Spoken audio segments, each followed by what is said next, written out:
One more game before the end of the summer as the Wareham Gatemen take on the Cotuit Kettleers. And a pleasant good evening, everybody, and welcome to Kettle Talk, the official pregame show of the Cotuit Kettleers. I'm John Perez. When the season began just 2 months ago, hope sprang eternal for the Cotuit Kettleers, but they got behind the 8 ball pretty early with their 1-12 start. Despite all the hardships, the Kettleers were still in it come August. They had to win out the rest of the way, and Hyannis had to lose out the rest of the way. A tall order, but they played YD last night, and let's see how they did with these highlights. Cotuit travels to West Yarmouth to take on the YD Red Sox. Michael Bowman from Jacksonville goes for the Red Sox. Toledo's Russ Ochter gets the start for the Kettleers. Top of the first, Cotuit would jump out in front. With runners on the corners and 2 outs, Cal Stevenson, the future Arizona Wildcat, hits a line to the left. Quinn Brody scores, and the Kettleers lead 1-0. Ochter was efficient through 5. Here he is striking out Corby Bateshall. But in the 6th, with Connor Wanahan at third, Will Toffee from Vanderbilt lines a ball to right. Wanahan scores, and the game is tied at 1. Top of the 7th, Cotuit had an opportunity to get ahead with A.J. Balta at the plate and Quinn Brody at third, but Balta taps out to first to end the threat. Bottom of the 7th, Corey Dempster at the plate with runners on the corners, and Balta makes a diving play and then throws to the plate to get Skidmore out at the dish. The game is still tied at 1. However, later in the inning with the bases loaded and 2 outs, Joey Thomas hits this one over the center fielder Jackson Klein's head. Everyone comes around to score, and YD leads 4-1. Bottom of the 8th, the Red Sox would add some insurance with Toffee at second. Smith hits one to deep center. It hits off the wall. Toffee scores, and the Red Sox lead 5-1. The Red Sox would tack on one more and win this one 6-1. With the loss, Cotuit is eliminated from playoff contention. This is the first time they'll miss the playoffs since 2011 and the third time in the Mike Roberts era. I wish I could tell you, in this sport, you don't have a magic wand. Can't snap your fingers in the third base box and say, okay, let's get a line drive base hit. We did have runners all over the bases early and had plenty of chances right from the first inning. Last night we were able to get the ball in the outfield. Tonight we weren't able to get it in. Again, we've been inconsistent, and I think you've witnessed that for 43 games. It's just to be able to play the same way. Our pitch has been great, excuse me, but however, when you're always in a 0-0, 1-1 game, there's a lot of pressure on the pitching to keep it that way. And I think we all learned our individual things. We came here with things we needed to fix and goals that we wanted to achieve. And guys worked harder in different aspects of the game. If you want to get your glove better, for me, I wanted to work some balls at second base and level out my swing. Didn't really show a level swing today, but I think I took something pretty special away from this summer. So it won't be the picture-perfect ending for the Cotuit Kettleers, but we caught up with a couple of players after the game, and they said despite not making the playoffs, this summer was still a positive. To always play hard, when things don't go your way, you got to always stay in the game and keep your nose down and play as hard as you can. Physically for you, in the diamond, what did you learn about yourself, or what are some things that you're going to take to Arizona? Swing the bat. Coach Roberts get on me all the time. Get the bat off your shoulder. You get to 2 strikes too much, and that's something I've learned the past few games. Is if I start swinging the bat, I'll get a better pitch to hit, and I think it's been showing with my swing and the way I've been hitting the ball. I think we all learned our individual things. We came here with things we needed to fix and goals that we wanted to achieve. And guys worked harder in different aspects of the game. If you want to get your glove better, for me, I wanted to work some balls at second base and level out my swing. Didn't really show a level swing today, but I think I took something pretty special away from this summer. So let's see how the rest of the league fared last night. For what it's worth, Falmouth beat Hyannis. The Commodores scored 4 runs in the 4th inning. Michael Gigliotti from Lipscomb went 1 for 4 with a bases-clearing triple. Wareham over Bourne. Colton Shaver from BYU had the go-ahead 2 RBI single. Harwich beat Brewster on the road. Joe Doonan had the go-ahead RBI single in the top of the 10th inning. Nick Brown picked up his second save in 2 days. Chatham beat Orleans, which now puts the Anglers in the driver's seat because Brewster lost. Donovan Casey had the game-winning solo home run to walk it off and send everyone at Veterans Field home happy. So let's see the standings. In the East, the top 3 teams are set, and it will come down to what Chatham and Brewster do tonight. The Whitecaps will take on the Mariners, while Chatham heads to Orleans. In the West, the playoff seedings will go as follow. Falmouth will take on Hyannis starting Friday night at Gulf Fuller Field. Wareham and Bourne will meet over the Sagamore Bridge at Spillane Field. Welcome back to Kettle Talk. The young man Sitting to my right is Matthew Flaherty, lifelong Kettleers fan. And Matthew, you're 10 years old, so how long have you been following the Kettleers? Well, I've been coming since I was just a baby. We've always been coming to these games. We're huge fans. What was your favorite early memory of the Kettleers? I actually can't really remember because I was so little. What was one of your favorite teams to watch? In the Cape League? In the Cape League for the Kettleers. Probably Mike Ford because he hit a lot of home runs. And just a year, what do you remember about the 2013 team? Because Coach Scott, who's standing behind the camera, was a part of that team too. Yeah, it was pretty amazing when they won it. We went nuts. How did you celebrate? We were just screaming and yelling and we were going crazy. Do you remember Coach Clark on that team too? Yeah. Was he one of your favorite players? Yeah. Is he one of your favorite coaches on this coaching staff? Yeah. When did you first meet Mike Roberts? When I was probably 5.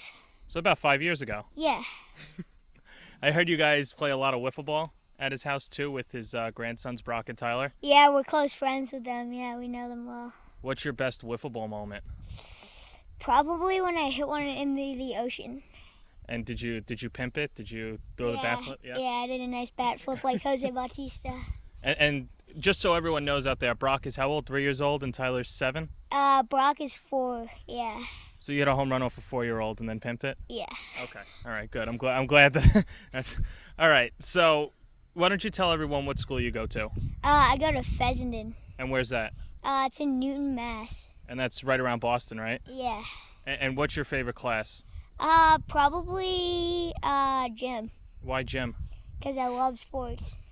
Now, we see you take batting. Now, for people that don't know, the Flahertys actually, there's 3 of them, and they take fly balls and they shag for early batting practice. And you made, I think, 25 catches this summer? Yeah. Why don't you tell us about number 25, because it was pretty special. So Jack Klein hit one, and I was in right field, and it was kind of tailing, and then I was like, I got to get this. I got to get to 25, and I dove, and I caught it. And it was a full extension dive. Yeah, it was a nice catch. Who are a couple of your favorite players on this year's team? Doesn't have to be one. I like the returners, but mostly I don't know, Tim, Jack Klein. I like a lot of the guys. And you got some pretty sweet gear afterwards, right? Somebody gave you the batting gloves? Yeah. What are you going to remember about this summer? The whole summer. How many people are you going to show this interview to? Probably all my friends. And the entire school too, right? Oh, definitely. And what is your favorite show to watch on the Cape? I'm not sure. In terms of all the Cape League baseball teams, what is your favorite show to watch? Kettle Talk. And who's your favorite host? John Perez. Oh, well, there you go. You heard it first. All right, there you go. It's my buddy Matthew here. We'll be back right after this with starting lineups. One more game before the end of the summer as the Wareham Gatemen take on the Cotuit Kettleers. And a pleasant good evening, everybody, and welcome to Kettle Talk, the official pregame show of the Cotuit Kettleers. I'm John Perez. When the season began just 2 months ago, hope sprang eternal for the Cotuit Kettleers, but they got behind the 8 ball pretty early with their 1-12 start. Despite all the hardships, the Kettleers were still in it come August. They had to win out the rest of the way, and Hyannis had to lose out the rest of the way. A tall order, but they played YD last night.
Welcome back to Kettle Talk for the 44th and final time of the 2016 season. Let's give you the starting lineups. First for the Wareham Gatemen with a record of 24, 15, and 4. Jonathan Pryor will lead it off in right field. Joey Bartosik bats second.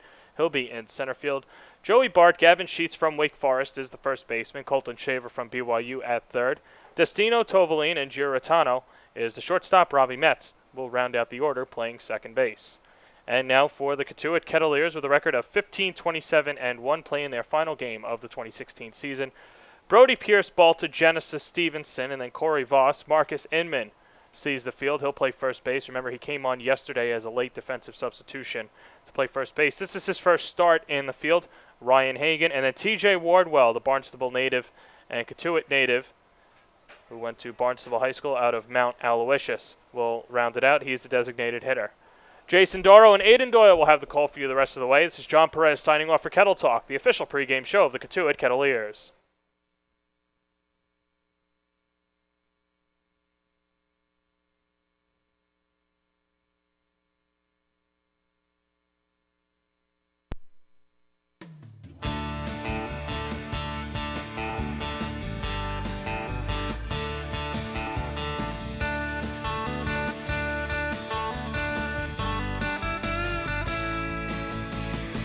Summer baseball's underway.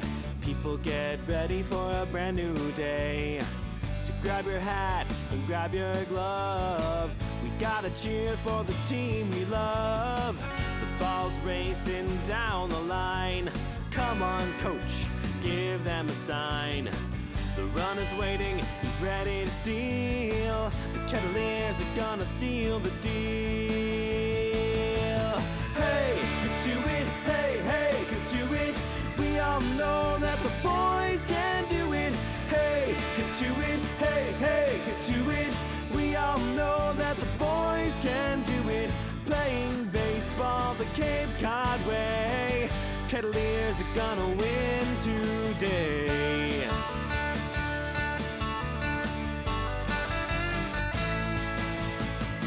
So dock your skiff and take a walk past the coop. It's 5 o'clock. Head on down to Lowell Park.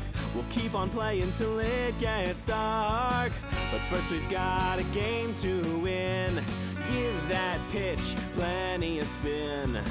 Let's go, boys, let's get it done. We want to see a Cotuit home run. Hey, Cotuit, hey, hey, Cotuit. We all know that the boys can do it. Hey, Cotuit, hey, hey, Cotuit. We all know that the boys can do it. Playing baseball the Cape Cod way. Kettleers are gonna win today.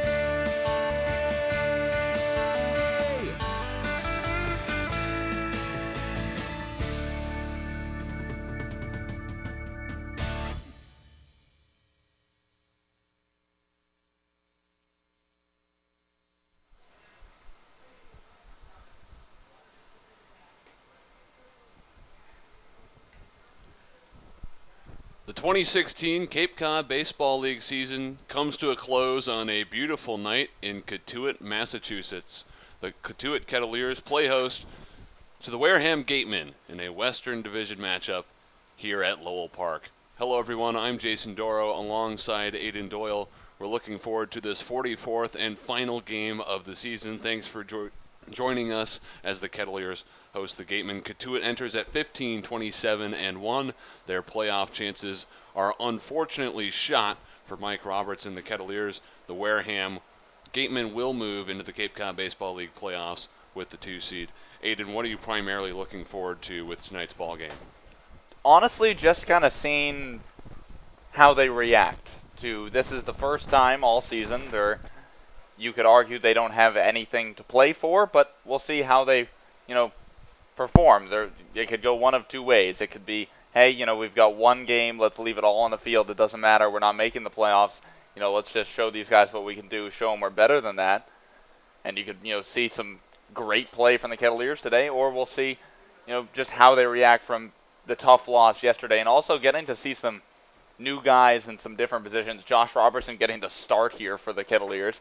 we haven't seen him in the starting rotation, I believe, all season. Marcus Inman getting the start at first base. TJ Wardwell at DH. This is going to be his first appearance for the Kettleers. It's going to be different. Some fresh faces on the diamond tonight for Cotuit. Here's this evening's first pitch from Robertson. A fastball down low. It misses, ball one. Robertson gets his first start this evening. His 13th appearance as a Kettleer. The first dozen were all out of the pen. This time he nails the corner and moves the count to 1-1. Robertson is a sophomore out of UNC Wilmington. Enters this game with a 4.79 ERA on Cape Cod. The 1-1 to Jonathan Pryor in the dirt. 2 balls and 1 strike. Pryor is a relatively recent addition to Wareham. This just his 3rd game with the Gatemen. Left-handed hitter out of Wake Forest, who has not recorded a hit yet this summer. Pryor will be followed by Joey Bartosik, Joey Bart, and Gavin Sheets. The Gatemen enter this one on a 2-game winning streak, and they are 8-1-1 in their last 10. One of the best teams on Cape Cod. 3 balls and 2 strikes now.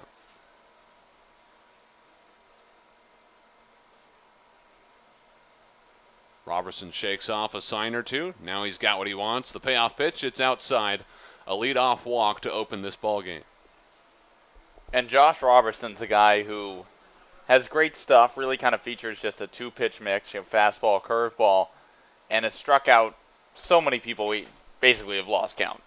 I mean, every time he comes out, that's really his knack, is striking people out. However, when he's gotten into trouble, a couple of bad outings, earlier in the season, it's been because of a lack of control and an inability to locate. So that's something to pay attention to as this game progresses. Obviously, it's different starting a ball game, whereas compared to relieving, it'll be interesting to see how Robertson looks getting the start, and if these control issues, obviously walking the first batter, continue to haunt him.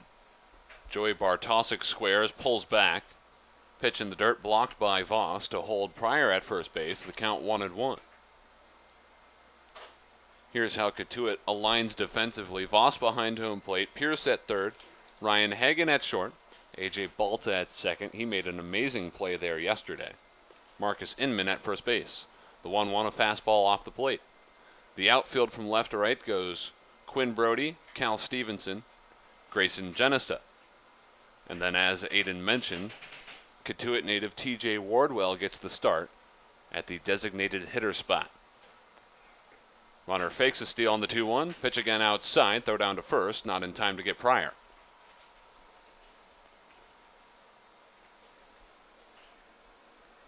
Something Aiden and I will also be doing tonight is recapping our top 9 moments of the Cotuit Kettleers 2016 season. Of course, you have other moments that you want us to talk about. Feel free to tweet at us and we'll include them in the broadcast. Bartosik sees ball 4 go by. 2 walks to start off this contest.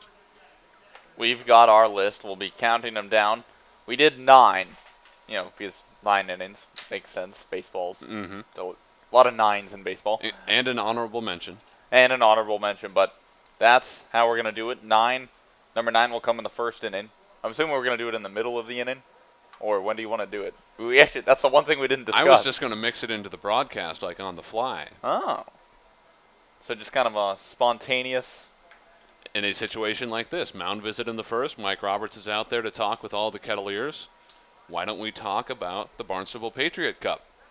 Now let's talk about the Barnstable Patriot Cup. Our honorable mention for the Cotuit Kettleers' top moments of this season. They won that Patriot Cup by taking 4 of 6 this summer against the Hyannis Harbor Hawks. And that final victory, the 4th and final one, was a 5-1 win at McKeon Park on August 1st, just several days ago. And I think it was big not just because they took the Patriot Cup. It was probably just as relevant because this kept them in the playoff discussion.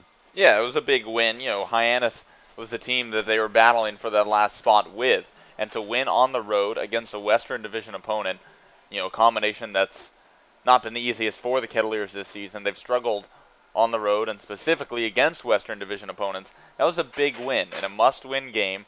They went out there and they performed and they looked fantastic, honestly. They beat a tough Hyannis team in a must-win game, they had something to prove, and they took that chip on their shoulder, and they performed admirably. Joey Bart at the plate, and this pitch gets away from Corey Voss. Both runners will advance. Just a couple of notes from that 5-1 win. Jason Billis, 5 innings, and an excellent start really for him. Gave Cotuit a decent edge, and the play of the game might have come in the first inning when Quinn Brody nailed Jordan Rogers at the plate on a single to left. Yeah, that was a heck of a throw. Quinn Brody, the all-star position player for the Kettleers this season, just with an absolute cannon from left. And that was quite a way to get the game started. Runners on second and third here in the top of the first. 1-0 to Joey Bart. Misses low and outside. 2 balls, no strikes.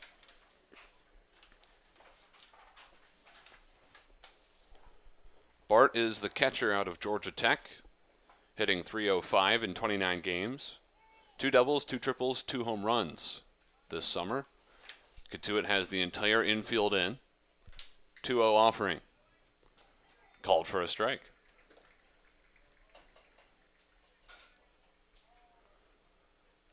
A decent crowd already at Lowell Park for this early 4:30 p.m. start. Not as much sunlight to work with, so we move up that first pitch a little bit. 3 balls and 1 strike now after the fastball misses. Robertson still bringing the heat. And I just want to thank whoever in the back of this press box just turned on that fan, because it's fantastic on my back. It is so hot in this press box, and that fan just came through in the clutch. 3-1 hit on the ground up the middle. This will score at least 1. Pryor walks home. Here's the throw from Stevenson. Comes all the way home, but it's not in time to get Bartosik. 2-run score on the RBI base knock from Joey Bart. Wareham holds the first lead tonight, up 2-0 in the top of the first. And that was just a nice hit right back up the middle. Stevenson charging. It was a good throw from Stevenson, but Bartosik with good speed, able to score from second. And then on the throw, Bart with some heads-up base running moves to second, so still another runner in scoring position for Wareham, and on still nobody down. And it doesn't get easier against the left-handed hitter Gavin Sheets. First pitch curveball misses high and outside, ball 1. Most of this Gateman lineup is rather lethal. An offensive-oriented team that has succeeded this summer. Curveball upstairs, 2 balls, no strikes. Sheets is another example of that, batting .284 in 39 contests. 4 doubles, 3 home runs, 24 RBI. That ranks second on the team. 2-0 offering. Fastball on the outer half, 2 balls, 1 strike.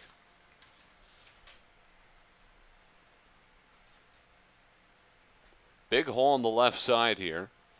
Ryan Hagan holding on Joey Bart from the shortstop position. Jordan Pierce playing really deep at third. Normally we see him in on the grass. 2-1 offering.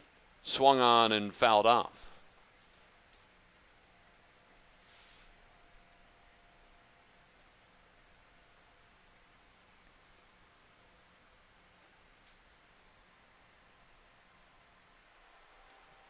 Cotuit has played well during this final stretch.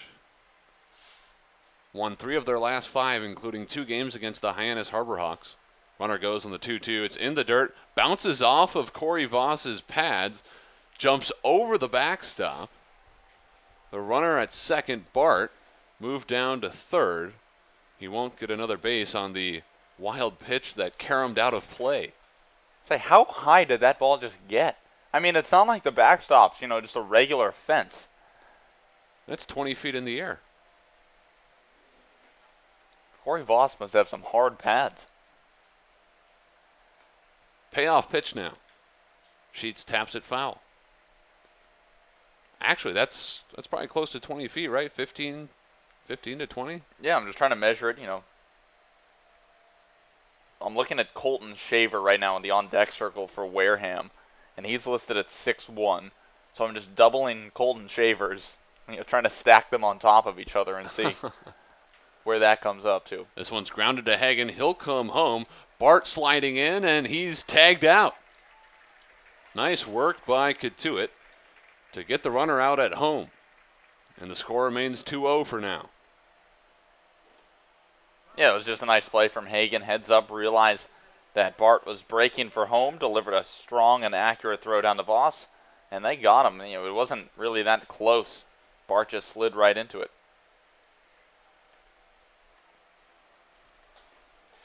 And now here comes Colton Shaver. Big right-handed hitter out of BYU. Righty versus righty matchup. First pitch, curveball misses inside, ball one. Shaver has had some of his best games this summer against the Kettleers. On the year, he's hitting .244 with 5 doubles, 8 home runs. Pokes this one to the right side, past a diving A.J. Balta, and into right field. Second hit of the inning for Wareham, and it puts men on first and second with one down. And Shaver's actually leading the Cape League in home runs and RBI, 8 homers, 29 ribbies. And what amazed me, actually, is simply just because when we've seen him, he's been so good. Not just hitting for power, but average as well. Coming into this game, he was only batting .244 on the year.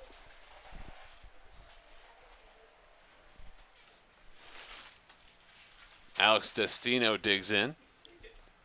One down in the top of the first. Gateman up 2-0. Pitch in the dirt. Voss knocks it down. The runners stay where they are.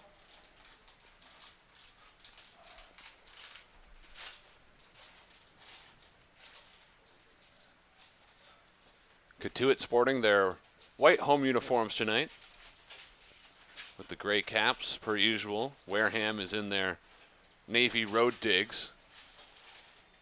Fastball on the inner black, evens the count at 1-1.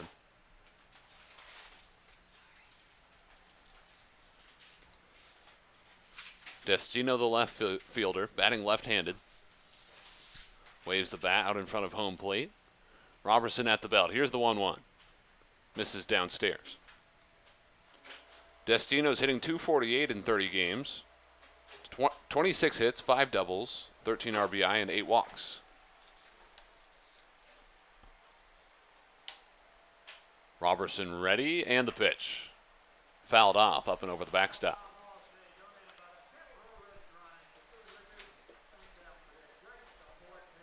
Warmed up a little bit today for this final game of the regular season. 75 degrees currently in Cotuit and sunny. We had a couple of cooler nights. We did. It rained yesterday a little bit. It was breezy, overcast for the most part until the sun came out later in the game. 2-2 hit on the ground toward Balta at second. He flips there. Ryan Hagen steps on the bag and throws on to first. A double play. 4-6-3. Cotuit turns it, and the top of the first inning is over. 2 runs for Wareham, though, coming on 2 hits. No errors. 1 man left on. We go to the bottom of the first. Cotuit trailing Wareham at home by a score of 2-0. The Cooperative Bank of Cape Cod is keeping Cape Cod positively different by partnering with community organizations like the Kettleers and the Cape Cod Baseball League. With 9 convenient branches from Falmouth to Harwich and everywhere with mobile banking. Visit mycapecodbank.com to learn more. Curry College offers 14 NCAA Division III athletic teams in sports such as football, baseball, softball, basketball, hockey, soccer, lacrosse, tennis, cross country, and volleyball. Read about the success of the Curry Colonels and their championship teams. It's all online at curry.edu. Earn a bachelor's or master's degree, complete a certificate, or take a single course through the Division of Continuing Education and Graduate Studies at Curry College. Classes run days, evenings, and weekends in Milton and Plymouth. To learn more about programs in business, criminal justice, education, nursing, and more, visit curry.edu. What's donated here stays here.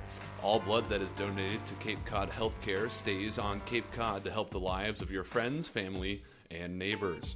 Learn more about donating blood, platelets, or hosting a blood drive at capecodhealth.org/blood center. Clayton Gelfand toes the rubber tonight for the Wareham Gatemen. The righty has a 9.94 ERA as he gets this start. his fourth appearance as a gateman this summer. He has an 0-1 record. And to start this bottom of the first, he'll be facing Quinn Brody, Jordan Pierce, and A.J. Balta. Brody has moved all the way up to third in the Cape Cod Baseball League in batting average. And the 4 hits yesterday just, added to that. It's not like he was struggling before yesterday. But going 4 for 5 at Red Wilson Field out of the leadoff spot, there's a reason he's been an all-star, or he is an all-star. He's just been fantastic since the start of July. First pitch on the outer edge. The count 0-1 for Brody.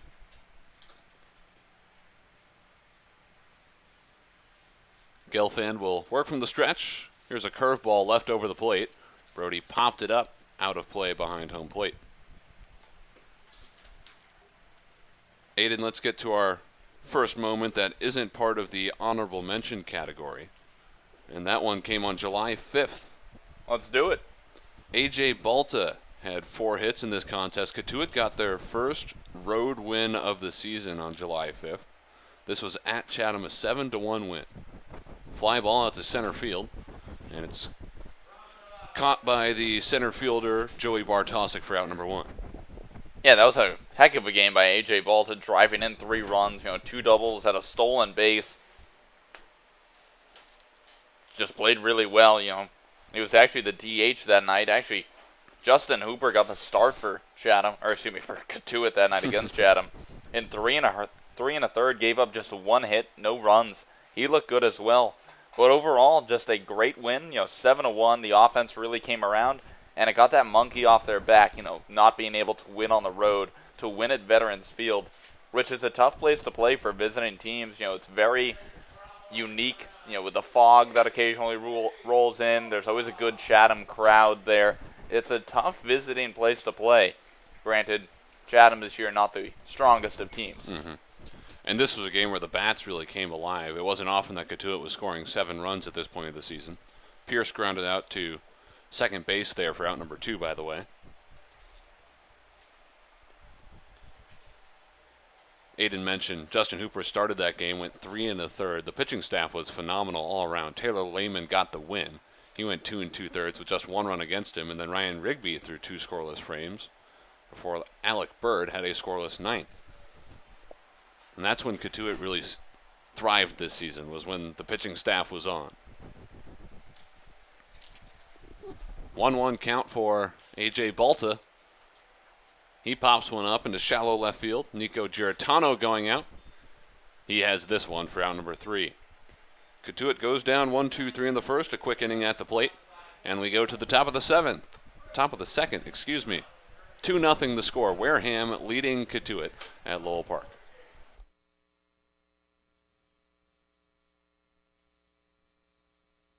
The Kettleers and Cotuit Athletic Association welcome Spencer Hollett Plumbing and Heating and the Cooperative Bank of Cape Cod as members of the exclusive Kettleers Club in 2016.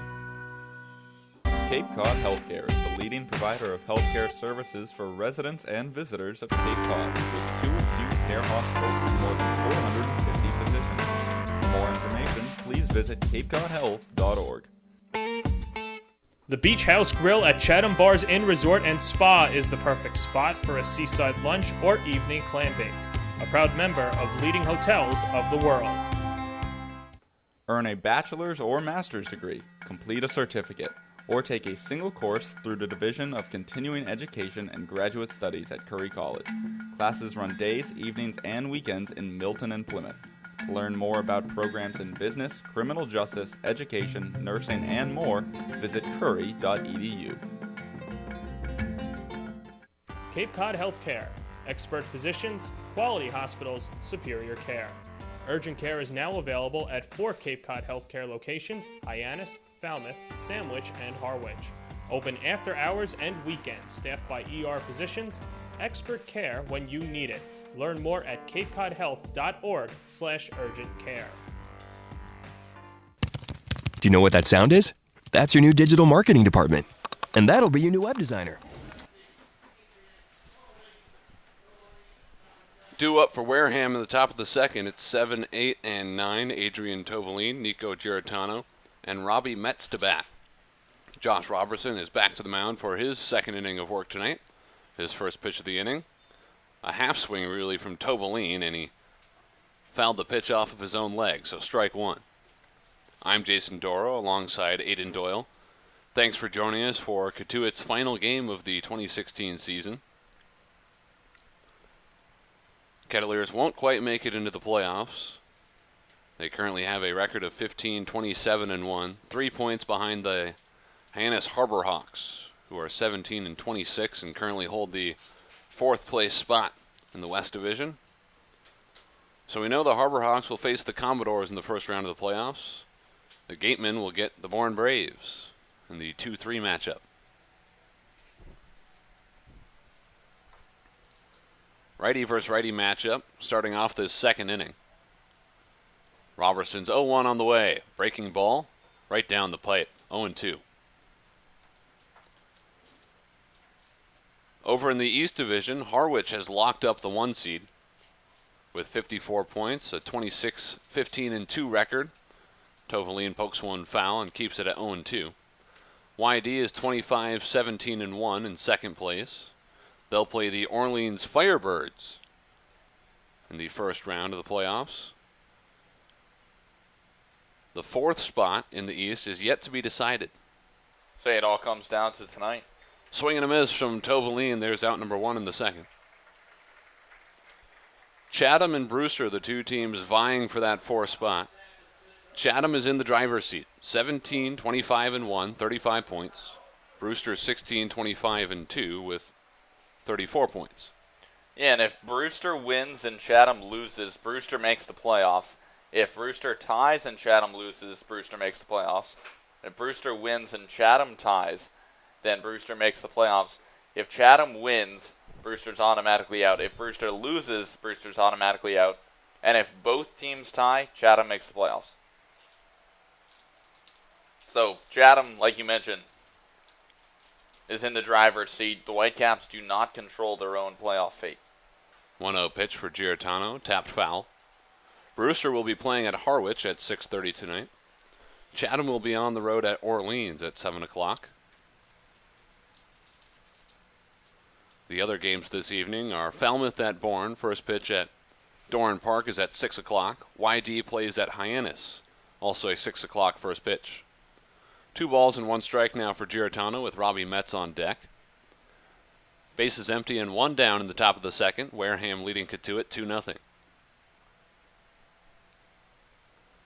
Jordan Pearson on the grass at third. Here's the 2-1. Hit on the ground right side. Easy hop for A.J. Balta. He flings it on to first, and there are 2 down.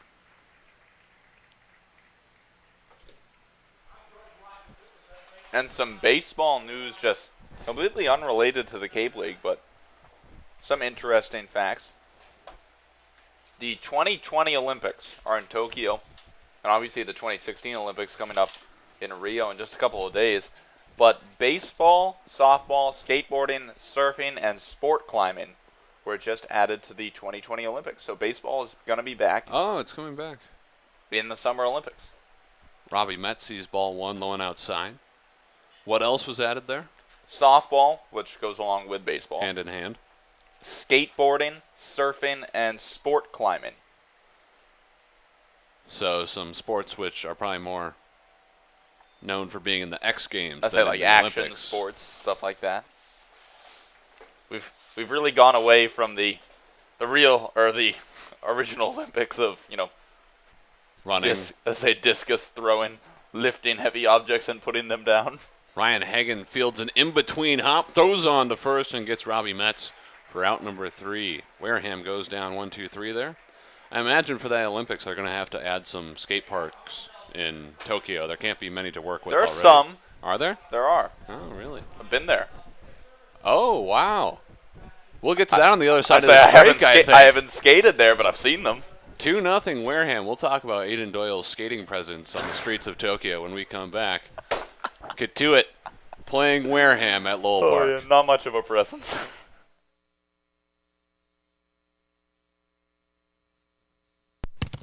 Do you know what that sound is? That's your new digital marketing department. And that'll be your new web designer. And that That's Haibu, where these experts are joined by many more, from web designers to search marketing specialists, who work hard to get your business noticed online and on mobile. Best of all, Haibu can do it all for you, or give you the tools to do it yourself. To find out more, go to haibu.com. That's HIBU.com, or call 855-464-HIBU. Oh, that'll be your next new customer. Haibu, made for business. Visit Stars Restaurant at Chatham Bars Inn Resort and Spa for a world-class dining experience, a proud member of leading hotels of the world. If you're looking for quality plumbing and heating work, call Spencer Hallett at 508-428-6080 or visit their website at hallettplumbing.com. The Kettleers return to the plate in the bottom of the second with 4, 5, and 6 in the batting order. Grayson Genista, Cal Stevenson, and Corey Voss to hit here. 2-0 Cotuit trails the Wareham Gatemen. Thanks for joining us on a lovely evening for baseball. I'm Jason Doro, alongside Aiden Doyle.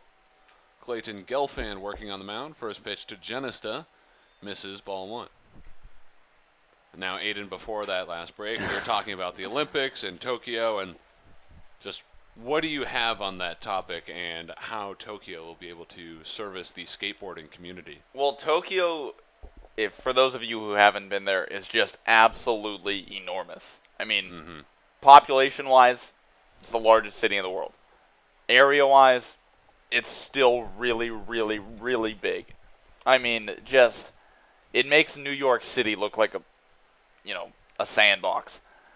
It's so big, so many different neighborhoods, so many different, types of neighborhoods. So you go from the downtown area where it's just skyscrapers to, more residential areas to even more like a rural park areas, which is technically still considered part of Tokyo. Genista hits one on the ground right side. Easy play for Robbie Metz, who sidearms to first for out number 1. Now, I have never been and am not and probably never will be a skateboarder. But based on what I've seen from some of my friends who like to skateboard and, watching Tony Hawk and others in the X Games and such, it seems like it's a pretty good place to skateboard. There are rails there. And we just talked about how they're adding baseball there. It seems like the ideal place to bring baseball back. Yeah, baseball is huge there. And I can talk more about baseball in Japan than I can about skateboarding in Japan. I actually went to a baseball game at the Seibu Lions Dome, and I remember. We don't need to get into the. No, we're not. Well, we're not going into the Randy Bass story We again. still need moment number 8 at some point this inning. Cal Stevenson at the plate, by the way, 0-2. We're not going into a big tangent here, but one thing that I remembered is I forget who it was, but somebody hit a home run for the Kettleers this year, and Matt Feldman tweeted out a GIF on the Kettleers Twitter account, and it was Darth Vader hitting a home run, and I looked at it, I'm like, that looks really familiar, because the GIF is set in the dome that I went to in Japan. It's in Osaka, Japan, or actually no, Seibu Lions are in Tokyo. I saw a couple games there. It's in Tokyo. It's where the Seibu Lions play. So take that as you will. We're learning something new every day.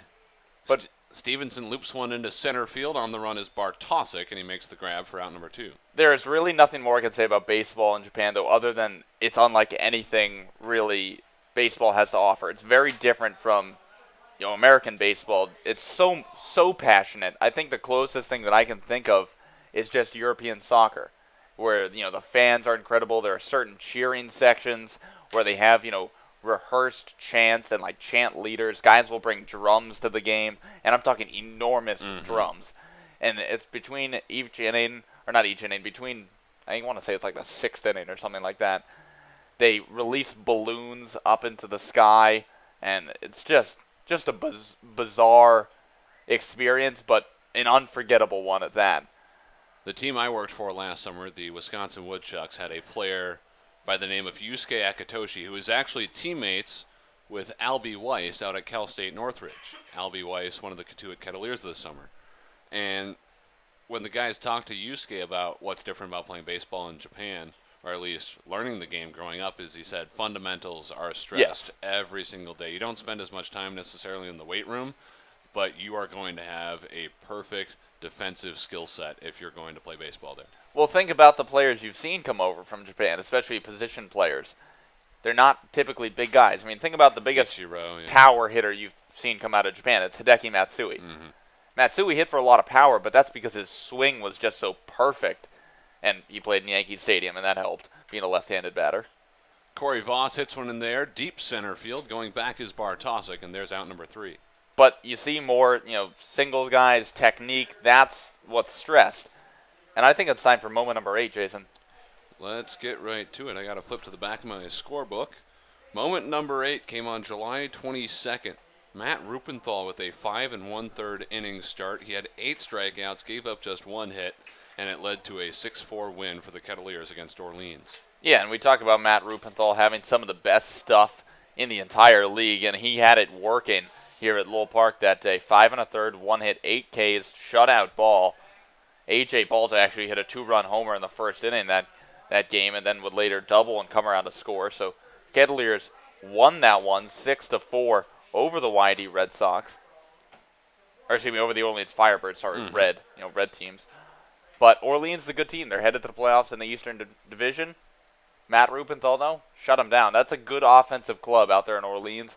Matt Rupenthal made him look silly. That victory also snapped a 5-game losing streak and kind of sparked a late run for the Kettleers in late July. We'll take a very quick break, and we'll come back with the third at Lowell Park. 2-0 Wareham leads.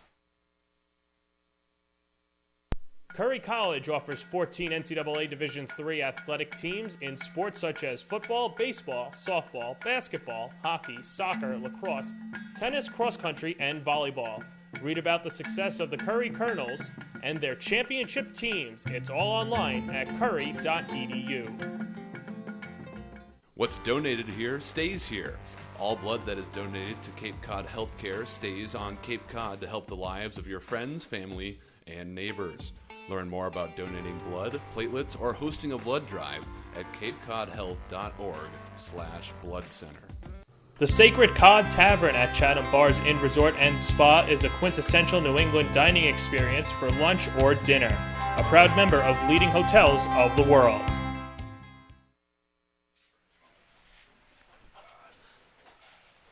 Top of the third at Lowell Park, 2-0 the Wareham Gatemen lead the Cotuit Kettleers. And the Gatemen have the top of the order due up. Jonathan Pryor, Joey Bartosik, and Joey Bart to bat. All 3 of these guys reached in the first inning. Pryor and Bartosik both scored the only runs of the game thus far. Josh Robertson on the mound for Cotuit. Here's his first pitch of the inning. It's downstairs, ball 1.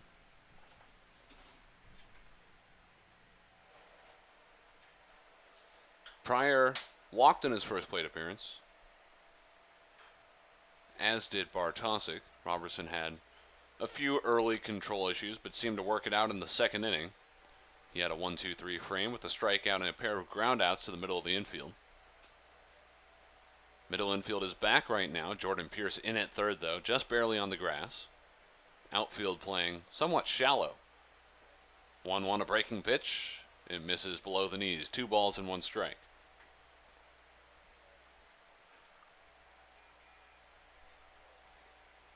Robertson from the windup. Here's his 2-1. Fastball at 91 miles per hour. It misses low. 3 balls, 1 strike.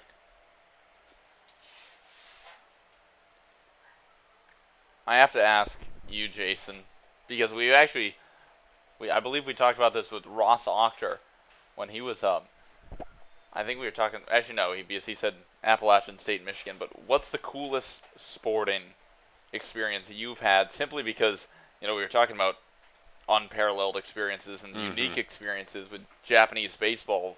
You got anything up there near the top of the list? What's that one memory that the never coolest, gonna forget? like my favorite? Yeah, we'll go with that. 3-2 hit on the ground. A.J. Balta fields in the hole. Throws off balance to first and gets Pryor for out number 1. When you hear, someone ask you, incredible sports experience. Kevin Condoris chimes in, Twins winning a regular season game. That's bad. How does it feel to know you're a fan of a last place team?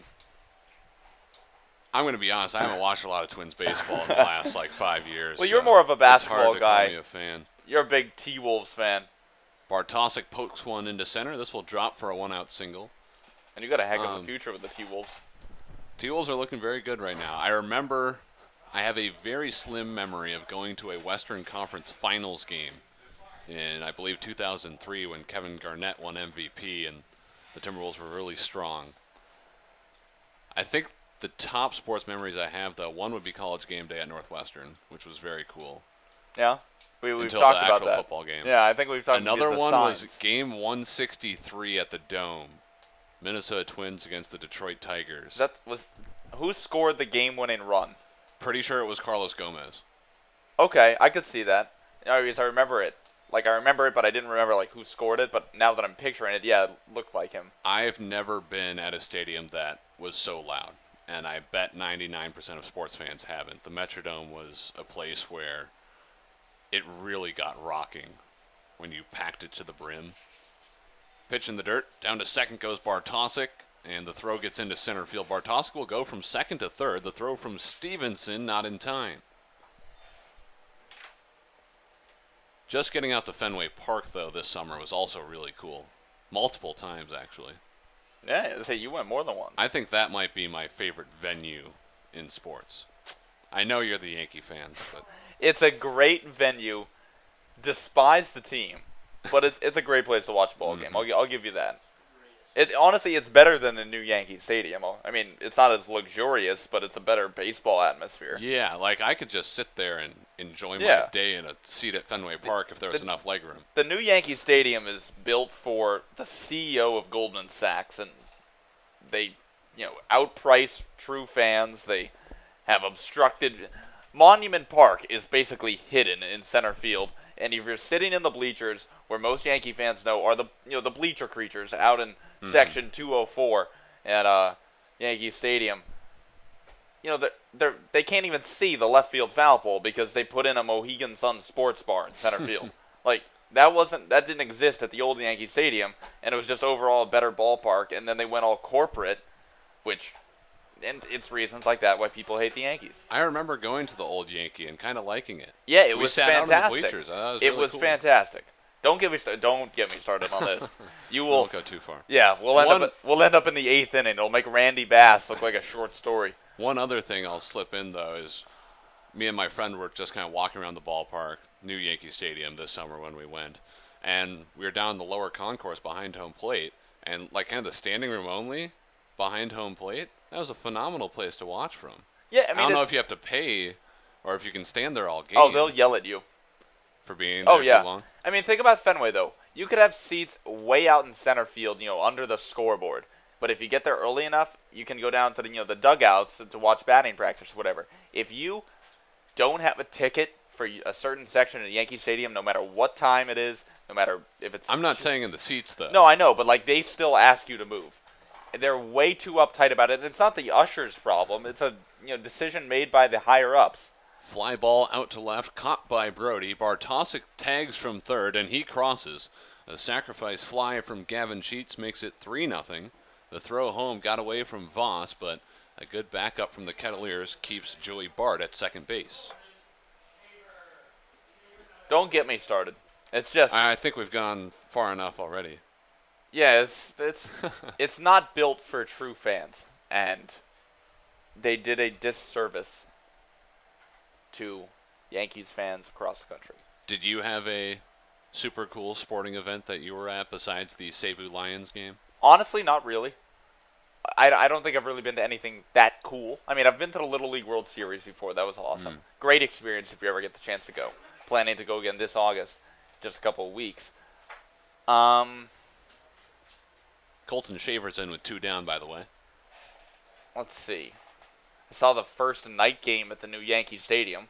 That was cool, but didn't really matter for anything. And it wasn't even the first game; it was the first night game. Oh, wow, that's cool. I saw Tom Glavine's 301st win. I remember you mentioning this. 1-1 for Shaver. Roped to the left side. A diving Pierce nabs it. He lost it for a second. They'll say it's on the transfer though, so it's out number 3. And I feel like we'll continue this, but last one. Shoot, now I'm forgetting it. Oh, we bought tickets. A couple of my family friends wanted to go see Yankee Stadium. And it was 2010. Or no, excuse me, 2011. I'm trying to remember what year it was. It was 2011. And we bought tickets for a July 10th game against the Tampa Bay Rays. And all of a sudden, Derek Jeter gets hurt in the middle of June. And he's out for a couple weeks. And he's coming back. And oh, wait. He's closing in on 3,000 hits. And he's coming up. He's coming up. He goes into the July 9th game against the Rays with 2,998 and goes 5 for 5. So randomly we missed Derek Jeter's 3,000th hit by one game. But it turned out to be a great game. CC Sabathia threw a complete game. 4-hit shutout. The Yankees won 1-0. The game was over in like 2 hours and 5 minutes. Actually, it was an unearned run, by the way, that they scored. And CC's last pitch, if you want to throw back to when CC was, good. Last pitch of the ball game, 98-mile-an-hour fastball. That guy could bring it. Oh, yeah. I love CC. Still the man. A lot of fun to watch. At this point, I don't think we need to take a break. How do you feel about transitioning into moment number 7? I think we should transition into moment number 7. July 6th. This was Quinn Brody's day. Quinn Brody's had a lot of days in July. Just Yes, about he has. every one of them. Yes. There are 31 days in July. He's had about 32 of them. Exactly. This one was particularly good, though. 5 RBIs for Brody. He accounts for every single run that Cotuit scores in a 5-1 win against the Hyannis Harbor Hawks. Brody was 3 for 3 in that game as well. Really just crushed the baseball, which should come as no surprise. This is when he wasn't batting in that leadoff spot, though. He was back a little bit further. In fact, I think he was near the bottom of the lineup. 1-0 count for Marcus Inman as he leads off the bottom of the third.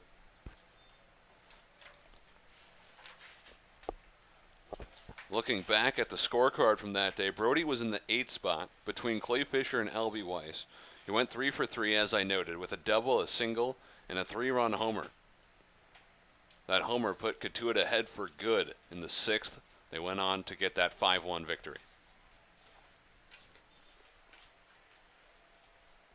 2-ball, 1-strike count for Inman.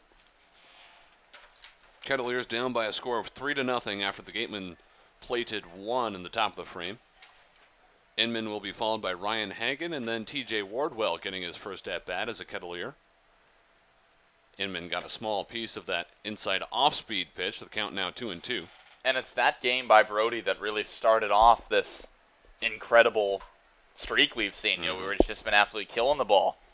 Getting those 3 hits, those 5 RBI. That was July 6th, and it seems like every time we talk about him, it's when you look at since July 5th. That's what he's done. So it's that game that you can really point to and be like, hey, that's where it all began. Inman slices one down the right field line, but foul. We should also note from that game, Rio Gomez started, went 3 2/3. He struck out 7 of the 11 guys he retired. And this was his first appearance as a Kettleer. Did you ever do that in your Little League days? No. Was this not his first appearance as a Kettleer? This was number 2, wasn't it? This was his first start. First start, that's right. Jared Padgett was great in the finale of that game as well. 3 innings, scoreless and hitless ball from Padgett.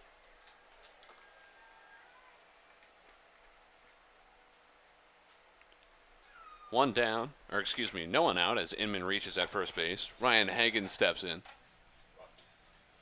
Righty versus righty with Gelfand on the mound. First pitch on the way. Fastball called for a strike at the knees. Hagan has been here all season with Cotuit, batting .195 entering this ball game in 41 games, 6 doubles, 25 hits, 1 homer, and 7 RBI. 0-1 hit on the ground towards short. Giarratano picks it up, flips to second, out there, relay to first, in time, a double play, 6-4-3.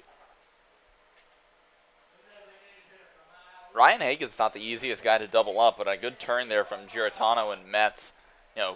Giarratano fielded it. Very quick toss to Metz, who had good hands over there at second. Hagan's got good speed out of the 8th spot. Not the easiest guy to double up, but Wareham does a good job. Now here comes TJ Wardwell. His first at bat as a Kettleer, a Cotuit native. He sees the first pitch miss low, ball one. And I know we talked about this before the game. You were feeling a hit for him, weren't you? What was my prediction? I think you said a base hit to right, going the other way with it. Here's the 1-0. Swing and a miss. 1-1. If you're right, I don't usually like to get into predictions and whatnot, but I think I said he'd have a hit at some point. I'm not sure if you said it was first at bat, but you're like, I'm feeling a hit for him. Here's the 1-1. Runs inside. 2 balls and 1 strike. And it's a great story, local kid goes on to play college baseball, now getting a chance with the Kettleers. You'll see what he can do in his moment. Gelfand ready. Base is empty. 2 down in the bottom of the third. Next pitch misses low and outside.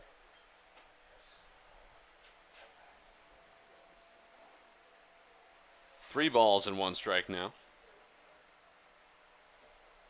Gelfand working from the stretch. He's moved between the stretch and the windup through his almost 3 innings of work. Wardwell offers at the 3-1 and the count runs full.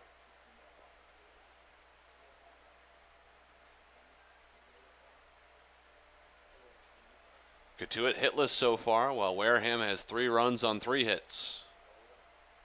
Gateman up by a score of 3-0. Payoff pitch, it's a called strike 3. Cotuit gets a man on to lead off the third, but they cannot score. No hits, no errors, no one left on. We go to the fourth now. When we come back, Aiden will have play-by-play, and Cotuit will try to climb back in this one, trailing 3-0 at Lowell Park. Spencer Hallett Plumbing and Heating, a family-owned business, has been providing plumbing and heating services to businesses and homeowners on Cape Cod for over 100 years. It's what you'd call local, as Spencer is a 4th-generation member of the business and 12th-generation Cape Codder. Learning at Curry College extends beyond the classroom and is embedded in all that they do. Curry prepares students to engage in successful careers and active citizenship with a global perspective. Explore undergraduate majors, minors, and concentrations, including new majors in accounting, biochemistry, and mobile application development, online at curry.edu.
Alex Destino leading things off for the Wareham Gatemen in the top of the 4th inning. I'm Aiden Doyle, joined alongside by Jason Doro. Gatemen currently lead this one 3-0 over the Kettleers. It's the same differential in the hit column. Wareham with 3 hits. Kettleers still looking for their first one. First pitch from Josh Robertson, a fastball over the outer edge for strike 1 to Destino. Left-handed left fielder. 0 for 1 tonight, grounded into a double play. Now chops this one towards third. Fielded on a short hop by Pierce. Strong throw on to first in time for out number 1.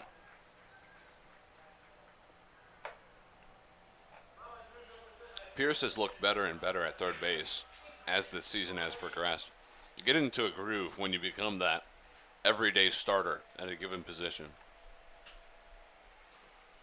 Now it's Adrian Tovalin stepping in. Designated hitter for the Gatemen. He's 0 for 1 with a strikeout. Righty-righty matchup. And the first pitch from Robertson. Fastball down and away for ball 1.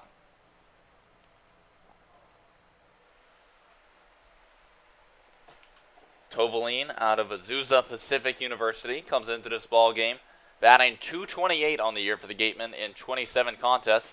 Now takes a big cut at another fastball from Robertson, fouls it straight back, and the count evens 1 ball and 1 strike.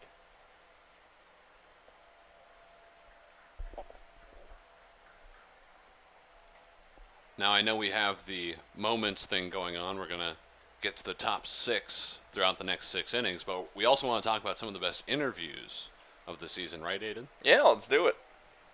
Where do you think we start? I know Justin Hooper stands out. He's no longer here in Cotuit, but he had some of the most interesting stuff to say. He's just one of the most interesting guys we've ever met. I mean, what a character. Fastball from Robertson misses in, and the count evens 2 balls and 2 strikes. I still think, unless Ross Octor and Eddie Mole really bring it today, I don't think there's anything that tops Cal Becker's Seawolf story. I had to mute the microphone. I was laughing. It was just absolutely hilarious. Because, we had just found a love for, the Seawolf mascot in general. And then we come up with the legend of the Seawolf based on what Stony Brook says. And then all of a sudden, we bring it up kind of as a joke to Cal Becker. Like, hey, have you heard the legend of the Seawolf? And then he goes, well, I'm sure you've heard of yours, but have you heard of mine? Yeah. And then he went on and on. It's like, if he was making that up, that's the most impressive thing I think I've ever seen. Just on the fly. Yeah, just going with it, improv. If he rehearsed it, I'd love to know, He might have been asked about Seawolves before. I say, how many people are that into Seawolves?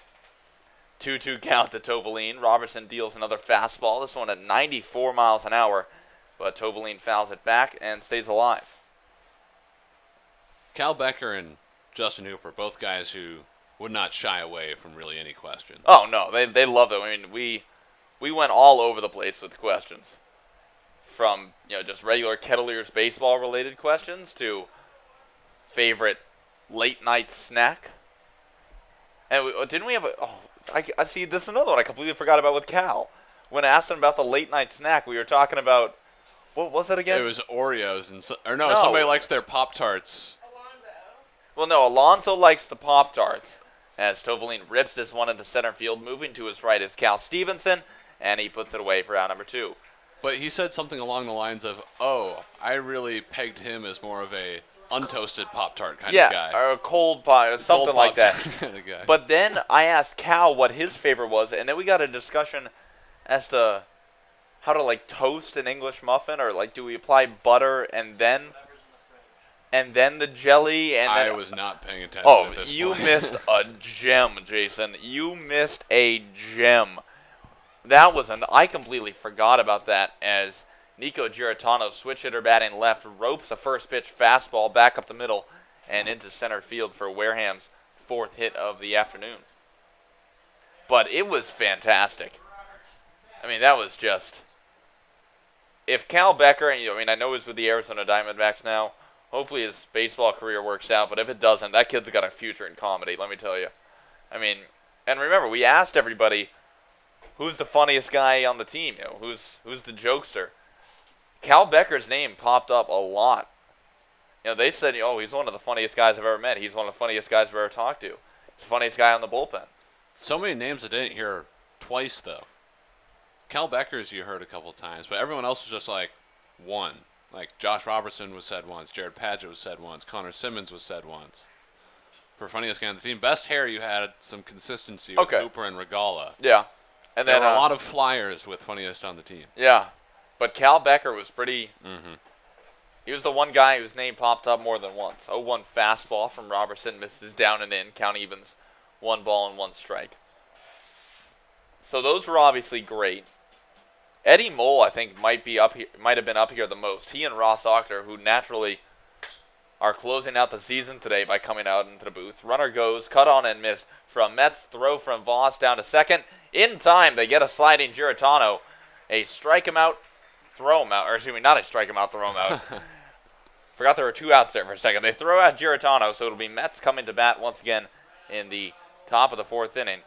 But a nice throw from Corey Voss gets Giratano caught stealing for the 3rd out of the inning. As we move to the bottom of the 4th, 3-0 the score here at Lowell Park. Keep it right here. You're listening to Kettleers Baseball, but first, I'll do today's Kettleers replay. As I flip to the page. Got it. Bank of Cape... Oh, voice crack to start things off. We're off to a great start. Bank of Cape Cod is proud to sponsor today's Cotuit replay from a former Kettleer. With branches in Hyannis, Osterville, and Falmouth, rediscover local banking with Bank of Cape Cod. Ben Rowan from 2009 has this replay. My time in Cotuit was very memorable because of the people who make up this town and baseball league. I had the fortune of staying with 2 host families during my summer, and each welcomed me with open arms and treated me as truly a part of their family. Vicki Smith took me in originally. I remember she made delicious lunches for me to take to the field. Then I became a part of the Hill family, and I had a great time being a big brother to Jason, while Scott and Trish ventured into hosting a ball player for the first time. Being a Kettleer was special because I met a great group of guys, most of whom I still see on the field today and compete against. I remember vividly our first practice as Coach Roberts got rid of all the tension when he rounded first base and dove headfirst into second to show his enthusiasm for the game. I've never seen anything like it. Then we proceeded to split into 2 teams and play wiffle ball. From then on, it was easy to get along with everyone and play relaxed in a wonderful baseball atmosphere. Thank you to everyone in Cotuit and the Cape Cod League for these and many more wonderful memories. Ben Rowan, currently in the Toronto Blue Jays system, with his Cotuit replay. Brought to you by the Bank of Cape Cod with branches in Hyannis, Osterville, and Falmouth. Rediscover local banking with Bank of Cape Cod. And Jason, that was the last Cotuit replay of the season. They saved the longest for last. Oh, they did. That was a mouthful. That was like reading one of Homer's epic poems. Quinn Brody tried to lay down a bunt to start things off in the bottom of the 4th, but bunted it foul down the third base line. So an 0-1 count on the left fielder out of Stanford. This one lined out towards right center field. Moving to his right is Pryor. He has a beat on it, and he'll put it away for out number 1. Good piece of hitting by Brody. Got a pretty good piece of that one, but was knocked down a bit, and Pryor was able to make the catch.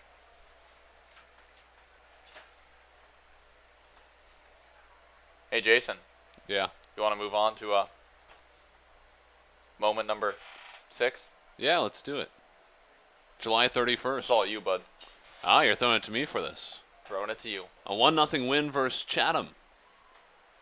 In this ball game, Gomez and Erickson were phenomenal. And this was another game right before Cotuit won the Barnstable Patriot Cup, where they were really on the ropes. They needed a win to stay alive in the playoff picture, and they did it. Rio Gomez, Jacob Erickson carried the team to a 1-0 shutout victory here at Lowell Park. And that was huge. Just great pitching. Gomez, 6 innings, 3 hits, no runs, 1 walk, 6 Ks. And then Erickson, a late addition to the Kettleers, 3 innings, 2 hits, no runs, 1 walk, 1 strikeout. I mean, you want to talk about a game where they needed to win it, and they put together a masterful pitching performance. You know, the pitching this year, we've seen it be brilliant, but we've also seen it be not so great. And it was fantastic from the 2, crafty lefties in Gomez and Erickson there against the Anglers. And then can't forget Tim Susnara providing the only run of the game. Home run to right center field to lead things off in the bottom of the 6th as this pitch runs in and Pierce will head on down to first base. But great win. Seems like we always see Tim Susnara come through in the clutch, not to give anything away for the future of this countdown, but spoiler alert, his name will come up again. It most definitely will. And I think you hit it right on the head. Erickson and Gomez, 2 guys who showed up kind of midsummer out here. Erickson really late, just several weeks ago. He didn't know he was going to be pitching in games on Cape Cod that would determine whether or not a team had a chance at getting into the playoffs. And here he comes. He's pumping change-ups in at 73 miles per hour, just pitch after pitch. And he goes 3 innings, doesn't give up a run. Only 2 hits against him. He was practically perfect, and he carried Cotuit to that 1-0 win. A.J. Volta at the dish now for Cotuit. He's 0 for 1 with a pop out to short. Right-hander Gelford kicks and deals a breaking ball. This one lifted out towards center field. Back and now moving to his right is Bartosik. And he almost collides with Alex Destino, but puts it away for out number 2.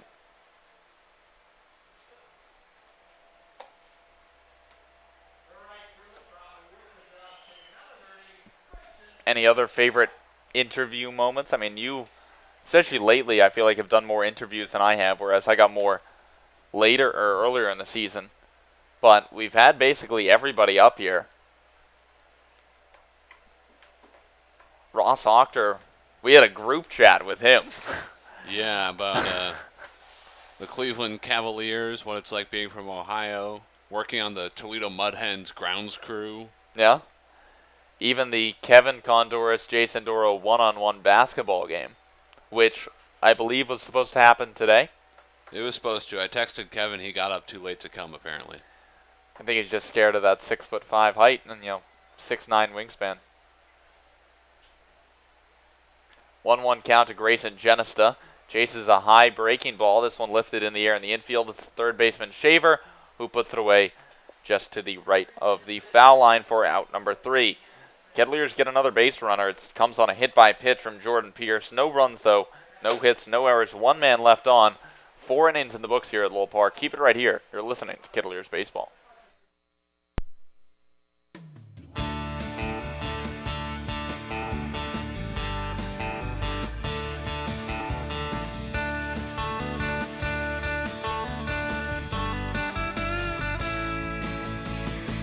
Summer baseball's underway. People get ready for a brand new day. So grab your hat and grab your glove. We gotta cheer for the team we love. The ball's racing down the line. Come on, coach, give them a sign. The runner's waiting, he's ready to steal. The Kettleers are gonna seal the deal. Hey, Cotuit, hey, hey, Cotuit. We all know that the boys can do it. Hey, Cotuit, hey, hey, Cotuit. We all know that the boys can do it. Playing baseball the Cape Cod way. Kettleers are gonna win today.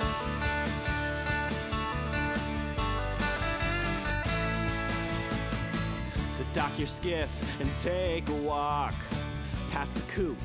It's 5 o'clock. Head on down to Lowell Park. We'll keep on playing till it gets dark. But first we've got a game to win. Give that pitch plenty of spin. Let's go, boys, let's get it done. We want to see a Cotuit home run. Hey, Cotuit, hey, hey, Cotuit. We all know that the boys can do it. Hey, Cotuit, hey, hey, Cotuit. We all know that the boys can do it. Playing baseball the Cape Cod way. Kettleers are gonna win today.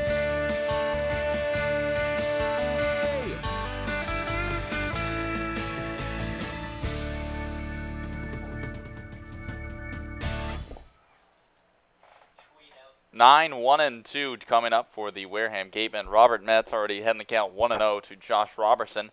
Now the 1-0 fastball from the righty. Fouled away down the right field line and out of play. I'm Aiden Doyle. Next to me, Jason Doro. And Jason, we're having a grand old time up here in the press box today. Yeah, I just wish I could talk more clear. This one grounded towards second, fielded by A.J. Balta, and throws across the body for out number 1. It's just one of those days where you have kind of a sore throat. I don't know if it's how dry it is outside or something. But I think you're just getting choked up at the fact that you're going to have to say bye to me. That is definitely it. We'll put it down as that. And I know I mentioned this to you before, but just an interesting fact. The first game of the season, way back on June 10th at White House Field, I did 6 innings of play-by-play, and I remember, we had never really met before. I had no idea who you were. You were one of the few. We met at the field, didn't we? Something like that. We're doing a game together tonight. This will be fun. You were one of the few people who was taller than me, and I wasn't sure if I liked that yet.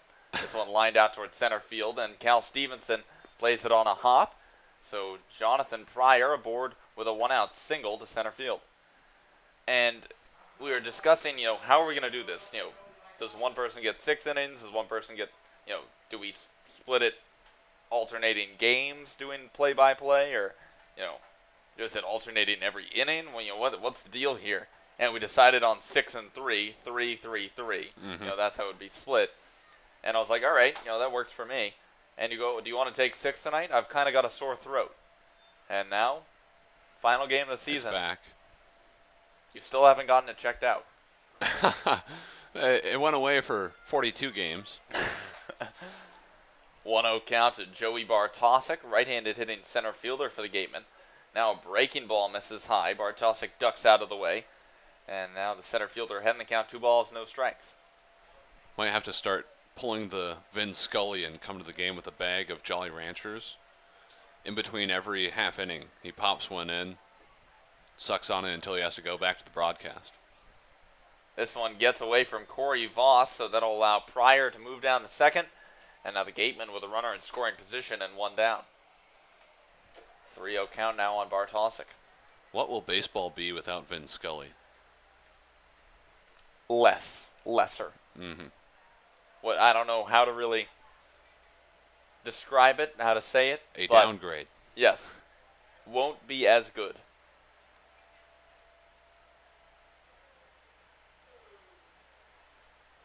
Three balls, no strikes to Joey Bartosik.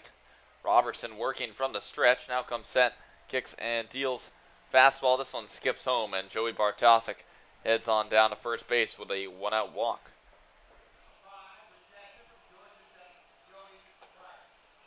That's Robertson's 4th walk of the evening so far, and it brings up Joey Bart, catcher tonight for the Gatemen. Right-handed hitting catcher out of Georgia Tech, and looks like Mike Roberts has seen enough. He's walking out to the mound, and it looks like there will be a new pitcher coming into this ball game. We are yet to see who it is. And it looks like Dave Garrix, right-hander out of Pomona, pitcher. So as Garrix warms up, we're going to take a short break. Keep it right here, though. You're locked in. Kettleers Baseball. The Cooperative Bank of Cape Cod is keeping Cape Cod positively different by partnering with community organizations like the Kettleers and the Cape Cod Baseball League. With 9 convenient branches from Falmouth to Harwich and everywhere with mobile banking. Visit mycapecodbank.com to learn more. The Kettleers and Cotuit Athletic Association welcome Spencer Hollett Plumbing and Heating and the Cooperative Bank of Cape Cod as members of the exclusive Kettleers Club in 2016. Cape Cod Healthcare is the leading provider of healthcare services for residents and visitors of Cape Cod, with 2 acute care hospitals and more than 450 physicians. For more information, please visit capecodhealth.org. The Beach House Grill at Chatham Bars Inn Resort and Spa is the perfect spot for a seaside lunch or evening clamping. A proud member of leading hotels of the world.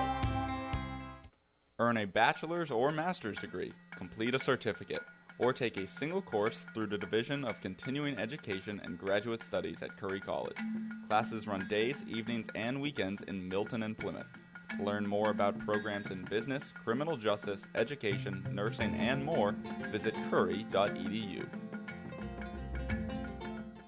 Cape Cod Healthcare. Expert physicians, quality hospitals, superior care. Urgent care is now available at 4 Cape Cod Healthcare locations: Hyannis, Falmouth, Sandwich, and Harwich. Open after hours and weekends, staffed by ER physicians. Expert care when you need it. Learn more at capecodhealth.org/urgent care. Do you know what that sound is? That's your new digital marketing department. And that'll be your new web designer. And that's Haibu, where these experts are joined by many more, from web designers to search marketing specialists who work hard to get your business noticed online and on mobile.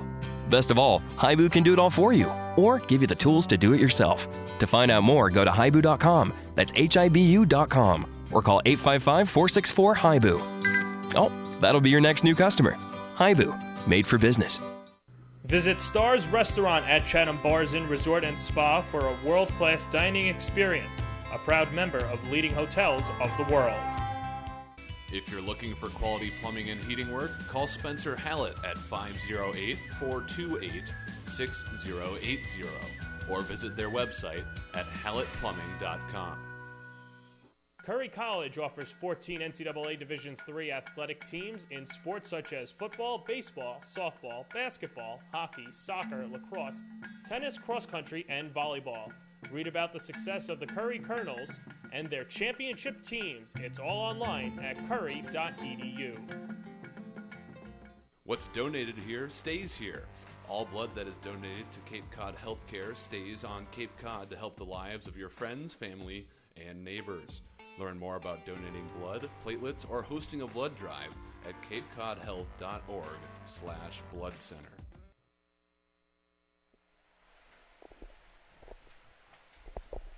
Joey Bart steps in against the new pitcher. It's Dave Garrix, right-hander out of Pomona Pitzer, one of the Sage Hens.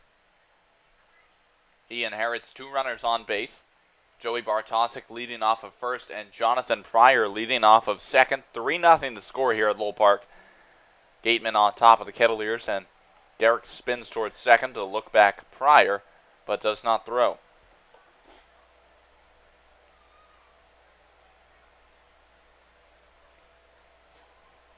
Righty-righty matchup, and now Bart will call time.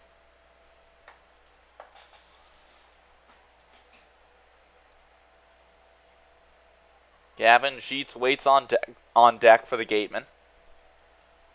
Middle infield back for Cotuit. Pierce in at third, even Marcus Inman back at first. And a breaking ball from Garrix just misses outside for ball 1.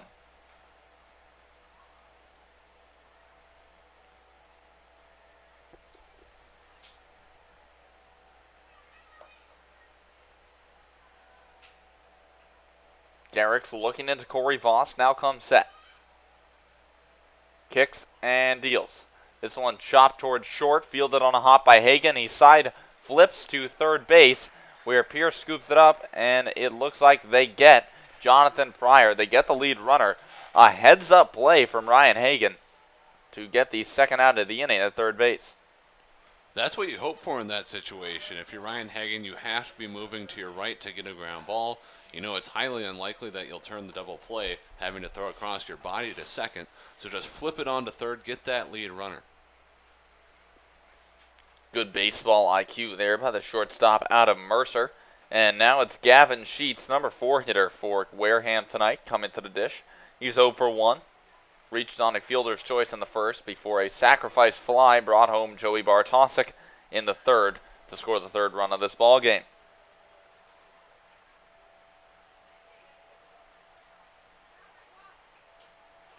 Gavin Sheets calls time as Garrix works from the stretch.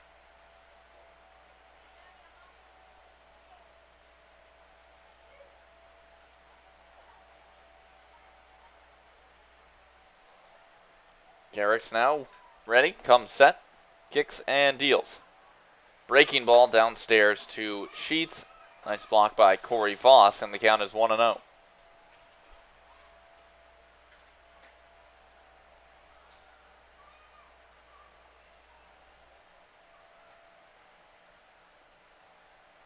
Now Garrix ready. Kicks in the 1-0. Fouled straight back. Fastball from the right-hander. Count evens 1 ball and 1 strike. And Jason, it's a sad day. My dream, it's gone. The foul ball drive eventually was bound to pass, I think. I'm getting one today. 1 ball and 1 strike to Sheets. Garrix spins towards second but does not throw. I'm telling you, I'm going to go get some food or something. And then it's going to be like, you know, there's going to be a big line at the Kettleers kitchen. And I'll be a little late coming back for one of these innings. And I'll be waiting in line as Sheets cut on and miss on a breaking ball from Garrix. And somebody's just going to foul one off. It's going to come right to me. Just know you might come back and there might be someone in your seat. I might sub in a new broadcast partner here. Now, would you take Perez again, or are we going with one of the 2 video production interns here, Hallie Harris and Kevin Condoris? Hallie Harris has voiced some color commentary interest, so you never know. 1-2 from Garrix. Fastball just misses off the outside corner. Corey Voss tried to frame it. David Garrix thought it was right there. And now there are 2s across the board here at Lowell Park. And I know Kevin Conduras has some experience in the broadcast realm. Now, if you could choose any intern. You're not going to make me. Oh, yes, I am. You. With the exception of me, because I know I'd be the first choice. As Garrix kicks in, deals 2-2 breaking ball. This one fouled off over the third base bleachers and out of play. So you can't have me. Who you want up here in the booth? Nah, I'm not going to pick one. That's unfair. Oh, I'd answer that. All right, you go first. It's your question. Let me think for a second. I'm deciding. Garrick's ready. Kicks and the 2-2. Breaking ball just misses off the outer edge again, and the count runs full. Metis is up there. I think Bridget and I could have a good time up here. Mm-hmm. And I think Waterman might be the clear favorite. Oh, I didn't even think about that. Lanky Jonathan. Low-key, that's a great choice. Full count to Gavin Sheets. Comes set and the payoff pitch. Breaking ball cut on and chopped towards first base, fielded by Marcus Inman, and he'll take it himself to the bag for the third out of the inning. Gateman put a couple runners on, but do not score. No runs on one hit, no errors, 2 men left on base. After 4.5 in Cotuit, Gateman on top of the Kettleers, 3-0.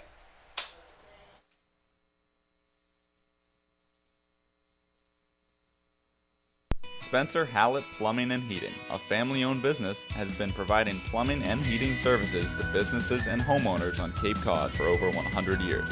It's what you'd call local, as Spencer is a 4th-generation member of the business and 12th-generation Cape Codder.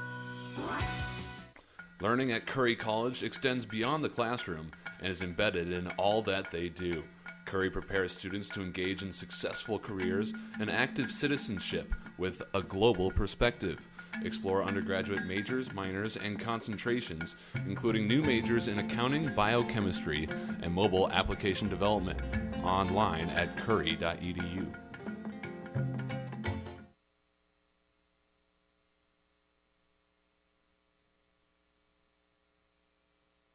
The Cooperative Bank of Cape Cod is keeping Cape Cod positively different by partnering with community organizations like the Kettleers and the Cape Cod Baseball League.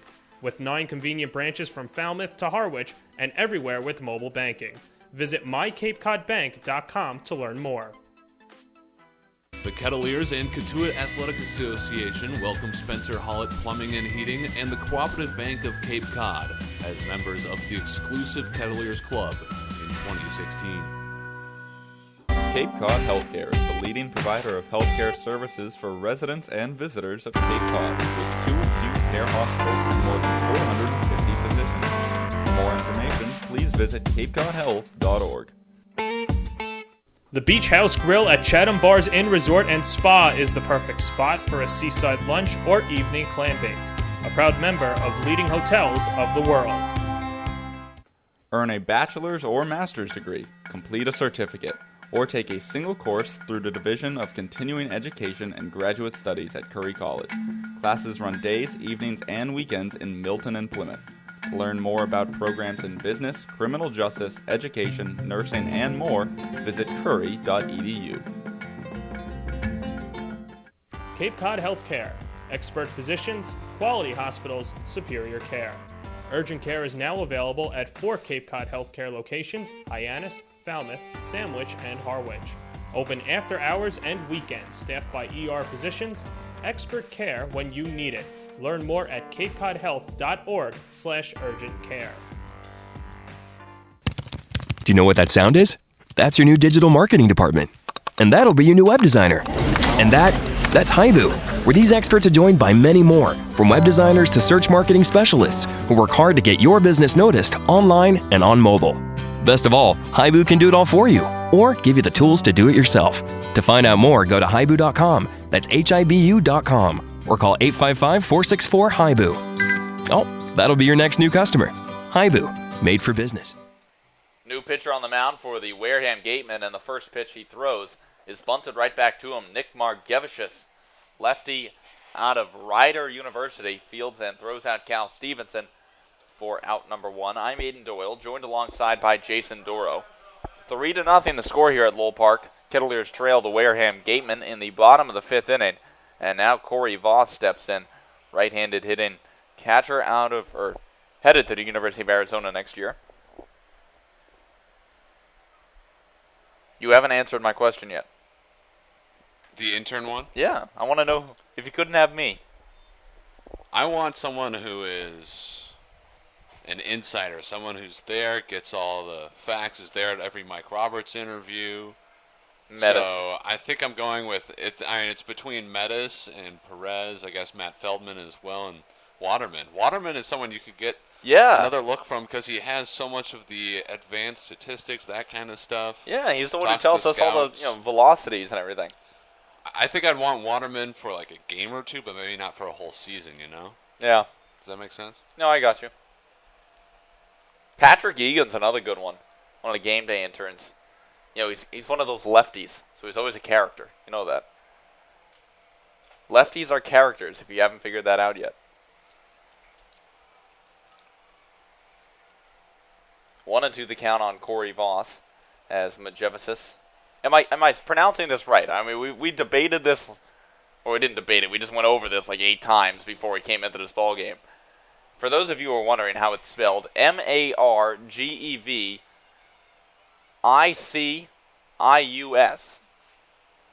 Margevicis. You got it, Jason? I think so. I am hoping that no ball gets hit right back to him. Fielded by Margevicis. I haven't had the best luck with names this year. Think about it. Nico Giratano, that's going to be the worst. The Margevicis fields throws the second where Nico Giratano is covering. Giratano, a name that I've butchered several times this year. 2-2 the count on Corey Voss as Margevicis works through the windup, deals a fastball. This one misses. Oh, now late call, and they say Corey Voss is down looking. So they ring him up for out number 2, and the right-handed hitting catcher goes down looking for Margevicis' first strikeout of the evening. That'll bring up Marcus Inman, first baseman out of the University of West Virginia. Still looking for his first hit as a member of the Kettleers. He's 0 for 5 with a walk, and he lifts this one in the air into shallow left field. Going back is Shaver and Giratano. It's Giratano calling off Shaver, and he puts it away for out number 3. Kettleers go down in order 1, 2, 3. No runs on, no hits, no errors, nobody left on base. After 5 full innings, Gateman on top 3-0. Visit Stars Restaurant at Chatham Bars Inn Resort and Spa for a world-class dining experience, a proud member of leading hotels of the world. If you're looking for quality plumbing and heating work, call Spencer Hallett at 508-428-6080 or visit their website at hallettplumbing.com. Curry College offers 14 NCAA Division III athletic teams in sports such as football, baseball, softball, basketball, hockey, soccer, lacrosse, tennis, cross country, and volleyball. Read about the success of the Curry Colonels and their championship teams. It's all online at curry.edu. What's donated here stays here. All blood that is donated to Cape Cod Healthcare stays on Cape Cod to help the lives of your friends, family, and neighbors. Learn more about donating blood, platelets, or hosting a blood drive at capecodhealth.org/blood center. The Sacred Cod Tavern at Chatham Bars Inn Resort and Spa is a quintessential New England dining experience for lunch or dinner. A proud member of leading hotels of the world. Spencer Hallett Plumbing and Heating, a family-owned business, has been providing plumbing and heating services to businesses and homeowners on Cape Cod for over 100 years. It's what you'd call local, as Spencer is a 4th-generation member of the business and 12th-generation Cape Codder. Learning at Curry College extends beyond the classroom and is embedded in all that they do. Curry prepares students to engage in successful careers and active citizenship with a global perspective. Explore undergraduate majors, minors, and concentrations, including new majors in accounting, biochemistry, and mobile application development, online at curry.edu. Colton Shaver leading things off for the Gatemen in the top of the 6th inning against David Garrick's first pitch. Fastball lifted in the air down the right field line, giving chase is Marcus Inman, but he runs out of room as this one drops foul. I'm Aiden Doyle, now joined alongside by Ross Achter, who got the start yesterday for the Kettleers, lefty out of the University of Toledo. And Ross, it's the final game of the season for you guys. Jason and I have been counting down top moments from the season. That we decided that Shaver rips this one down the left field line, giving chases Brody. It's off the wall. Shaver rounding first, digging for second. Throw from Brody in, and Shaver will retreat back to first base. Looks like that was a wise decision, so a long single for the third baseman out of BYU. But Ross, do you have a specific moment that you would put at the top as top moments from your summer here on the Cape as far as playing with the Kettleers? I would probably have to say my first outing would be my most memorable. I know Wasn't that opening night? It was. I was pretty nervous going into that game. I knew I had a chance to pitch, and I threw pretty well, so it's definitely one of my most memorable moments from this summer. And yesterday, obviously, was a must-win game for the Kettleers. You guys fell a little bit short to the Whitey Red Sox, so you didn't qualify for the playoffs, but you had been working mostly out of the bullpen as of late for Cotuit. It's been a while since you had gotten a start. And, Jason and I were talking about it. You pitched incredible yesterday. I mean, honestly. Thank you. I appreciate it. You were given the ball. You hadn't started in a while. It's a must-win game against the second-best team in the Eastern Division on the road. And Mike Roberts gives you the ball saying, hey, we've got a limited bullpen. As this one crushed in the air down the right field line.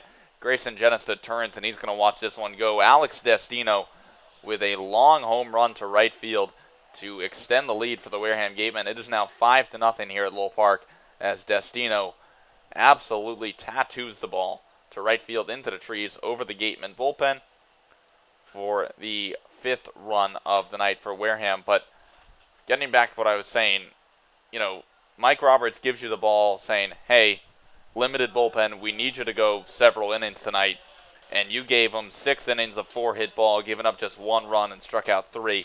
What was your mindset going into the game yesterday at Red Wilson Field? It wasn't any different than what it normally is. I try and keep the same mindset whether I'm starting or coming out of the bullpen. But like I mentioned earlier in here, I just go out there and attack the hitters from the get-go. And that was the biggest difference yesterday. I wasn't really working behind in the count on anybody, and that made me that allowed me to throw all 3 pitches at any time, and that definitely helps when you can do that. Adrian Tovaline stepping in now for the Gatemen. Right-handed hitting designated hitter out of Azusa Pacific University. He's 0 for 2 tonight. He's also behind in the count 0-1, and yesterday was a special day for you as well, Ross, because of something your sister did. You had talked about it last time you were up here in the booth, that she was named the head coach of the Loyola University Chicago women's basketball team. And in the future, this is what you said the last time you were up here, obviously turned out to be yesterday, she was going to get the opportunity to throw out the first pitch at Wrigley Field. And, I saw a picture that you retweeted of, her wearing a Cubs jersey with the last name Achter on the back. It just looked like a really special moment. Have you talked to her at all since then, and how was it for her? I texted her a little bit yesterday. I was just telling her not to spike it or anything. That way she wouldn't be on SportsCenter for the wrong reason. But other than that, she said it was very surreal, and she said that was definitely one of the top moments that she's ever experienced. But she sent a lot of pictures, and I enjoyed that. Just from looking at the pictures, I couldn't imagine what she went through being there. So definitely wish I would have been able to be there. Now, obviously, she got to throw out the first pitch. I feel like you mentioned it last time you were in here. I'm forgetting now. Did she sing Take Me Out to the Ball Game as well? She did not. Okay, I was going to say, now how did that aspect of it go? Because we've seen John Perez sing Take Me Out to the Ball Game here at Lowell Park. We've seen the game day intern sing it as well. We've seen some versions, to put it nicely. I'm not sure how your sister, she's 100 times better than I am. I can guarantee you that. I think for the sake of all the fans at Wrigley, it was a good thing that she didn't sing Take Me Out to the Ball Game. She couldn't have been any worse than Ozzy Osbourne, though, I can tell you that much. He didn't even know the words. I'm assuming she at least knows the words. Yeah, I agree with that. But now, one cool thing that she got to do yesterday, she sent me some pictures. They got to operate the scoreboard during the game. Oh, so, that's awesome. Yeah. She really enjoyed it. That's one of those things where you don't really hear about it. My mom won a contest for the Yankees on Mother's Day, where as a breast cancer survivor, she got to be the honorary Batgirl and deliver the lineup card, get her jersey, first pitch, stuff like that at Yankee Stadium. But that's one of those things where you never think of operating the score. That's awesome. Yeah. That's really cool. 1-2 the count on Giratano. Switch hitter batting left for Wareham. Garrick's through the windup and deals a fastball that just misses low and outside to even the count at 2-2. And our text from our very own Hallie Harris, because Jason and I were just talking about this before you came on, about if we couldn't have each other, because obviously we're each other's first choice for the broadcast. Oh yeah. Who would we want as far as other interns in the booth? If you were broadcasting the game, if you were up here in our situation, who would you want as your broadcast partner on the Kettleers? Choose a player. A player? Let's say who's your color guy? I definitely would have to go with Eddie Mole. Eddie's your 50-50 partner. Eddie is my 50-50 partner. I think we would be quite the duo. I'm telling you right now, you guys have to have come up here the most out of anybody. Jason and I were talking about earlier, you guys have been up here a ton. We were talking about, we're going to miss you guys. I mean, honestly, we're not, obviously we're going to miss you guys, watching you guys play and going to games every day. But we're going to miss you guys coming up here in the booth, talking to us. It's a great time. We usually have a blast with it. Yeah. We've had some incredible times up here. I don't think you were, actually no, it was Keith Regala and then Cal Becker. That was probably the best interview. That was unbelievable. Let me tell you, Cal Becker, Jason and I were talking about it. We were talking about the Stony Brook Seawolves. And we were talking about just the mascot, the Seawolf in general. And we looked up, what is a Seawolf? And Stony Brook on their website just has this explanation of their legend of the Seawolf. And we asked Cal, because, coming out of Sonoma State, they're also the Seawolves. As Robert Metz puts a charge into this one deep to left field, going back as Brody, and he makes the play on the run for out number 2. But, we asked Cal, do you know what a Seawolf is? Do you know the legend of the Seawolf? And we're not sure if he rehearsed this, had said it before, or was just improv in it. But he goes, yeah, well, I think you guys know yours, but do you know mine? And just goes on this tangent. I mean, we just let him run with it. Absolutely. I say, Jason just had, it was a 2-minute monologue. It was absolutely hilarious. I bet it was incredible. I mean, just unbelievable as David Garrix misses high with a breaking ball to Jonathan Pryor, back to the top of the order for the Gatemen. It was just unbelievable. But, each guy that's come up here into the booth brings their own, unique characteristics. You bring some, Eddie brings some, Cal Becker brought some, as Pryor puts a charge into this one deep to center field. Camping underneath it is Cal Stevenson, and he puts it away for out number 3. Ross, honestly, I mean, you've been up here so much, we're pretty much out of questions. I mean, honestly, we don't have much more to ask you. I feel like we know more about you than we should. I'm fine with that. I'm fine with that. Ross, from Jason and I, it's been an absolute pleasure having you up here in the booth, and we really appreciate you coming up, and doing the 50-50. Hopefully you outsold Colton Hawk today. I know he's not your partner today, but he takes it as seriously as anyone, as we've noticed. I think I definitely got him today. All right. Well, that's always a good thing. We hear it's become a competition. But, Ross, thank you for joining us. Thanks for having me. Thank you for a wonderful summer here on the Cape. Thank you very much. And best of luck to you back in Toledo. And, working the grounds crew at the Mud Hens. Oh, yeah. Rake that mound. Let's go.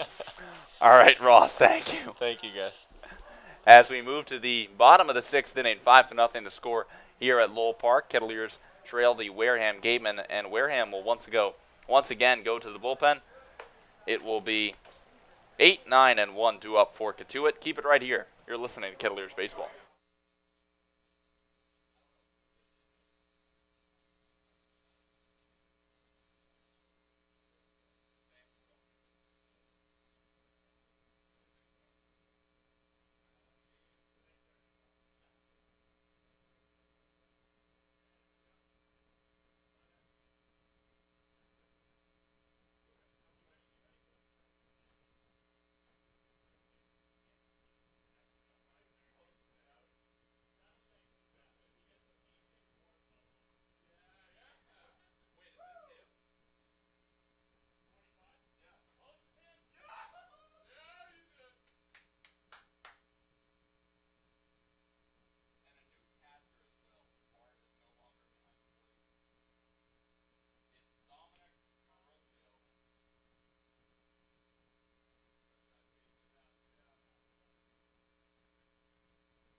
Ryan Hagan stepping in for the Kettleers to lead things off in the bottom of the 6th inning. A new pitcher on the mound for the Gatemen. It's Cameron Zapiti, sidewinder out of UNLV, a guy who, at the start of the season, Jason, was wearing a different uniform. He was. He just so happened to be a Cotuit Kettleer. And now here he is back at Lowell Park pitching for the Wareham Gatemen as he's headed to the postseason for the Cape League. And now deals a breaking ball right over the heart of the plate to Hagan. Count evens, 1 ball and 1 strike. Sapiti had a 3.85 in 3.85 ERA, in 3 appearances with Cotuit. Threw just 2 1/3 in those 3 appearances. Hagan takes a big cut at this breaking ball. Foul tips it. Count moves to 1-2. And this was literally the start of the season. June 10th, 12th, and 13th are the games in which he pitched. So the first 3 games of the season. Yes. Just clarifying that. Righty-righty matchup as Sapiti comes set. Kicks and the 1-2. This one grounded right back up the middle. Ranging to his left is Giratano, and it's actually the second baseman Metz who fields it behind second base. And Ryan Hagan aboard. It's the Kettleers' first hit of the night. They finally get it in the bottom of the 6th inning. It comes on a Ryan Hagan single. And now they can breathe a little bit easily. Something's brewing here, maybe. You got TJ Wardwell coming up, and then the top of the order, Quinn Brody about to bat. And you got it, Jason. TJ Wardwell stepping into the box, First pitch from Sapiti. Breaking ball misses high for ball 1. And I can hear a soft "Let's go TJ" chant through my headset. 1-0 the count on Wardwell as Sapiti deals. Breaking ball misses high and outside. Now it's 2-0. Maybe that seems commonplace at a sporting event, but I don't think too often you hear chants at a baseball game. It's more just a lot of chatter. Something like, "Hey, come on, TJ, here we go." You know what I'm talking about? Yeah, no, I feel you. Although, I have to admit, as Wardwell lifts this one in the air down the right field line, but slicing foul. I believe it was Texas A&M TCU playing a college baseball game, and Texas A&M does a chant where if the opposing pitcher walks somebody on 4 pitches, the next batter, they chant at the pitcher until they throw a strike. It is one of the most unbelievable. They go ball 5, ball That's right, that's 5, what it is. and then if they throw the ball 6, ball 6. It's unbelievable. They got a kid from TCU to throw like 8 or 9 consecutive balls. I believe the record is 11 or 12. And it just, you want to talk about a chant at a baseball game. That was unbelievable watching the video of it. I have a friend from high school who plays for the Minnesota Golden Gophers, and he said that one of his teammates, when they were down there, got the ball 5 treatment, and it really rattled him. Runner goes as Wardwell chops this one foul. Count is full on the Cotuit DH. And as a former pitcher, I obviously never experienced anything like that. I can't even imagine just the entire stadium, just chanting at me because I can't throw a strike.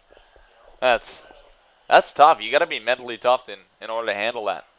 Full count to Wardwell as Sapiti throws over to first base. Hagan dives back safely.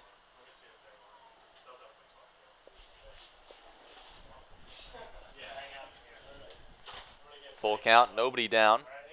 Sapiti looking into Mirolio. It's also a catching change. Dominic Mirolio. Runner goes as Wardwell lifts this one in the infield. It's the shortstop Giratano, camps underneath it, and puts it away for out number 1.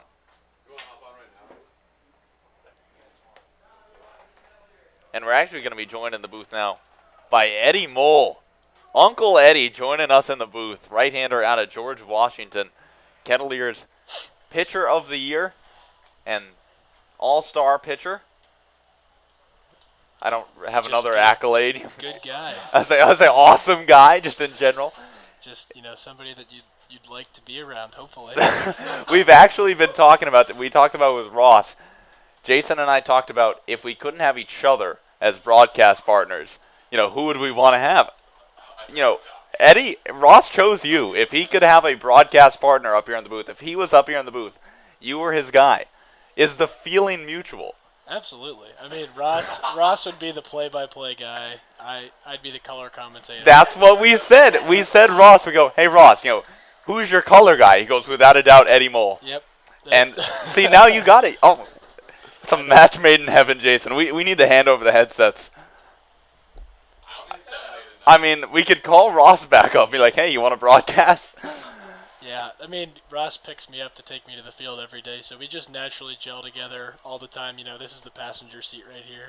You're in the driver's seat, and I provide a little bit of color commentary, keep it light, just keep everybody having fun. That's the name of the game. So I would have to pick Ross as my play-by-play guy, though. He's about the most normal person I've ever met, despite being left-handed. But that was, we talked about it earlier when talking about my pick for the possible broadcast partner who it could be. I chose an intern named Patrick Egan who's left-handed. So I was like, hey, interesting guy. He's a lefty. We always know they're a little bit interesting or a little bit different. No doubt. But as you were righty, I'm a righty. Jason's a righty. Hallie, you right-handed? Lefty. Oh, Hallie's lefty. Cha-ching. Oh, well, we found the lefty. She's the one who makes this broadcast booth a little bit more interesting, though. This one skips home from Sapedi. And Eddie, we've also been talking about top moments from this season, this year for the Kettleers. Jason and I have been counting them down. What's your one moment, that ranks on the top of the list for you? I'd have to say my top moment was probably striking out Robbie Metz looking right here at Lowell Park. Robbie's my second baseman, soon to be shortstop at school, and I struck him out looking the first time that we played Wareham, so that'd have to be my number one moment personally. But as a team, I think we had a nice stretch in the middle of July where we played some good baseball, and up until last night we were playing a good stretch of ball too. So both of those would probably be where I'm at. Times where we were on a roll, and it was just fun to be out here playing every day with the guys. Win, lose, or draw. We were just kind of hot, so I'd say either one of those two would be my favorite moment. This one runs in on Jordan Pierce, and now he heads on down to first base, with his second hit by pitch of the night. Jason, I know you don't have a headset on right now, but the other night at McKeon Park, Jordan Pierce got hit twice as well. And now tonight, he gets hit.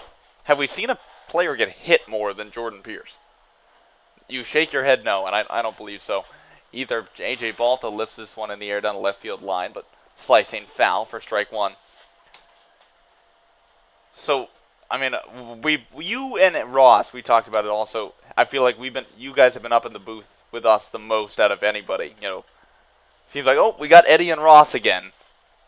We're going to miss you guys. I appreciate that. I was going to say, it was a very sincere. That way. No, we are. We enjoy watching you guys play. That's obviously fun for everybody as Balta loops this one right towards Nico Giratano, who puts it away for out number 3. But it's been a lot of fun having you guys up in the booth, getting to know you a lot better. It's one thing to just read somebody's name off a paper and say, Eddie Mole comes in, strikes out the side. I have no idea who Eddie Mole is. But once you come up here and we get to talk to you a little bit more, talk to you after the game, you follow me on Twitter, stuff like that, that's where it's made. You look at me, Colonial Uncle 68. And what's the story behind that? Ooh, what's the story? Why are you Uncle that? Eddie? Everyone calls you Uncle Eddie. Are you an uncle?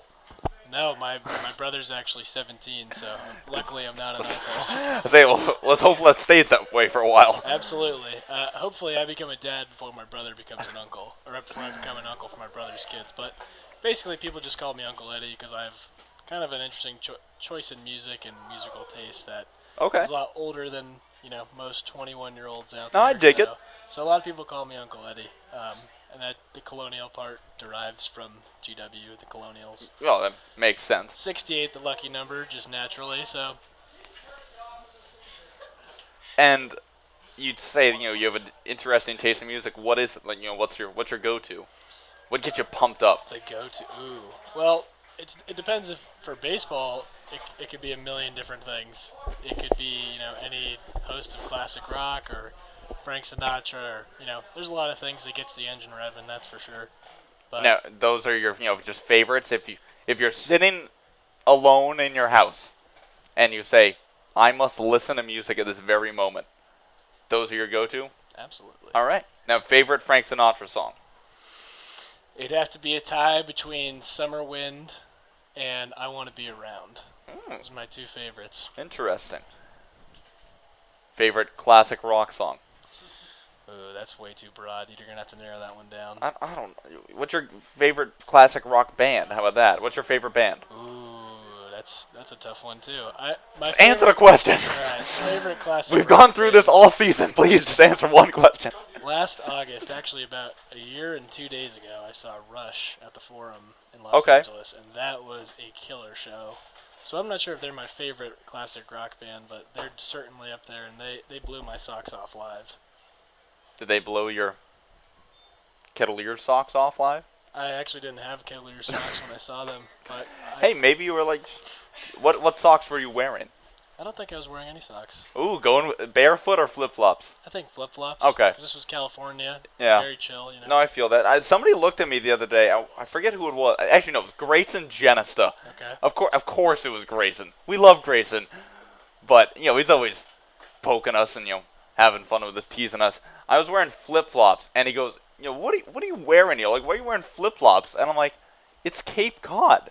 I'm from here. I wear flip-flops. I wear boat shoes, It's just, it happens. It's whatever. And Grayson making fun of it. You wouldn't make fun of me, right? No. Eddie and I, we're on the same level. Don't let the man bring you down.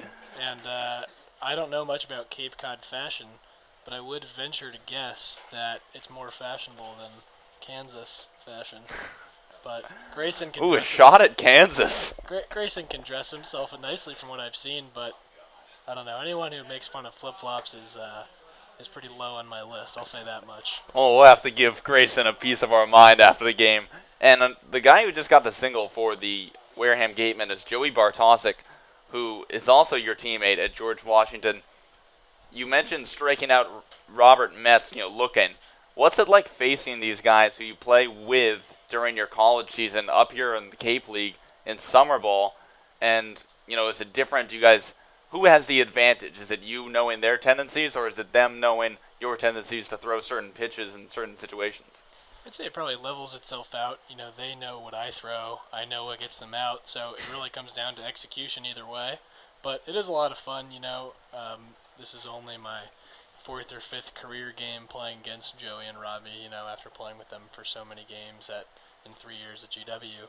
But it is a fun time, and there's an extra rush of adrenaline, when that guy's in the box and you want to have the bragging rights. And I got both of them out when I faced them, so it's pretty cool. But Joey's having a good game today, and I hope his success continues through the playoffs. Are you going to, remember that he just got picked off first base and bring it up when you guys go back to DC? Oh, yeah, I just texted my coach right now. He's already aware of it. I'm on him. Yeah. Hey, Coach, Joey just got picked off first base. Signed, Eddie from the broadcast booth. He's probably listening to this right now. And hey, Coach, how you doing? Can't wait to get back to work in the end of August. And now it's Dominic Mariglio, who chops one to short, fielded by Ryan Hagan, throws across his body in time for out number 2. And so just like that, nobody on and 2 out in the top of the 7th. And just my last question, because Jason and I talked about this before the game. Obviously being eliminated from the playoffs yesterday was tough at Red Wilson Field. It was a close game for the majority of the game and then letting it go at the end. What is it like, coming into this ball game? Is there a sense of, we just can't wait to get home? Or is it still let's leave everything out on the field? We got one last game to prove that, this is why we're here, this is why we belong here, and we're better than, last place in the Western Division. I think that there's definitely a mix of emotions. I think the biggest thing for our team that I noticed today was, everybody's proud to be here. Everybody's proud to put on the uniform. For a lot of us, this will be our last time playing summer ball, so I know that it's kind of a special game in that regard. But I think that, we lost a lot of close games this year, and we really grew a lot as a team. And towards the end, to be in it from starting at 2-12 and not being eliminated until the second to last game of the season, I think is pretty remarkable. So I think we all kind of took it with a grain of salt, and we were honored to be here, honored to represent the Kettleers, and to play in front of these loyal fans. So it is unfortunate that we're not making it for the playoffs, but that being said, a lot of guys are, I'm sure, looking forward to getting home and spending some quality time with their families before they go back to school. So it's a mixed bag, and I obviously walking around selling 50-50 tickets today, you know, people are thanking you for coming out and playing and you know, telling you that they'll be following you. And Cotuit's going to hold a special place in a lot of people's hearts, I think. And so I think that's sad that it's coming to an end, you know, host family, host kids, coaches, and teammates. But it was a great summer, and I know that I was lucky to be here, and I'm sure everybody feels the same way. Jason and I, each home game, read a Kettleers replay, which comes from a former Kettleer, as this one in the dirt will allow Sheets to move down to second base. And it talks about, you know, from a former Kettleer and basically their, you know, memories of the Cape, their time here playing with Cotuit. Have you got your Kettleer replay written out? You know, got an idea of what you would say in your head? Well, I haven't committed it to paper yet, but being that I'm still here. I'm just saying, have you thought about it at all? Yeah, absolutely. I mean, this is the premier summer league, arguably the premier amateur league in the country, maybe in the world even. So it was just overall a blessing to be able to come here and to get an opportunity. And, you know, I didn't take any day for granted. And I think that was a really awesome part of my experience. And knowing that every day I was lucky to be here, and really realizing that in the moment was really great. All right, well, that'll just about wrap it up for Eddie here in the broadcast booth. Eddie from Jason and I know he doesn't have the headset on right now, but I'm sure he's sending his sincerest thanks. It has been an absolute pleasure having you and the rest of the Kettleers in the broadcast booth this season. You know, like I said, it's one thing to read somebody's name off of a piece of paper and say they just struck out the side. It's another thing to actually get to know them and, you know, learn about them. I told Ross I know way more about you than you probably think you want me to know, but well, it's been it's been a pleasure. You know, it's been great getting to know you, and we can't thank you guys enough for coming up in the booth, joining us, and adding that certain element that we can't provide to the broadcast. It's just been a great time. Absolutely. Thanks All for right. having us. So for one last time, that was Eddie Mole, right-hander from George Washington, and Kettleers' most valuable pitcher and all-star pitcher. That'll just about wrap it up for the top of the seventh inning as we move to the bottom of the seventh. 5-0 score here at Lowell Park. Kettleers trail the Wareham Gatemen. Keep it right here. You're listening to Kettleers Baseball.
We go to the bottom of the seventh at Lowell Park. Cotuit trailing 5-0 at home against the Wareham Gatemen. First pitch of the inning popped up into center field by Grayson Genesta, and it's caught by Bartosik for out number one. Thanks for joining us on this sun-soaked evening for baseball in Cotuit, Massachusetts. I'm Jason Doro alongside Aiden Doyle. Wareham now has a new pitcher on the mound, Robert Garcia. Only took him one pitch to get that first out in the seventh. Cal Stevenson will bat next, and will be followed by Corey Voss. First pitch for Stevenson, a fastball for a called strike on the outer half. Stevenson is 0 for 2 today with a fly out to center and a ground out to first. The 0-1, a breaking ball, in at the knees for a called strike.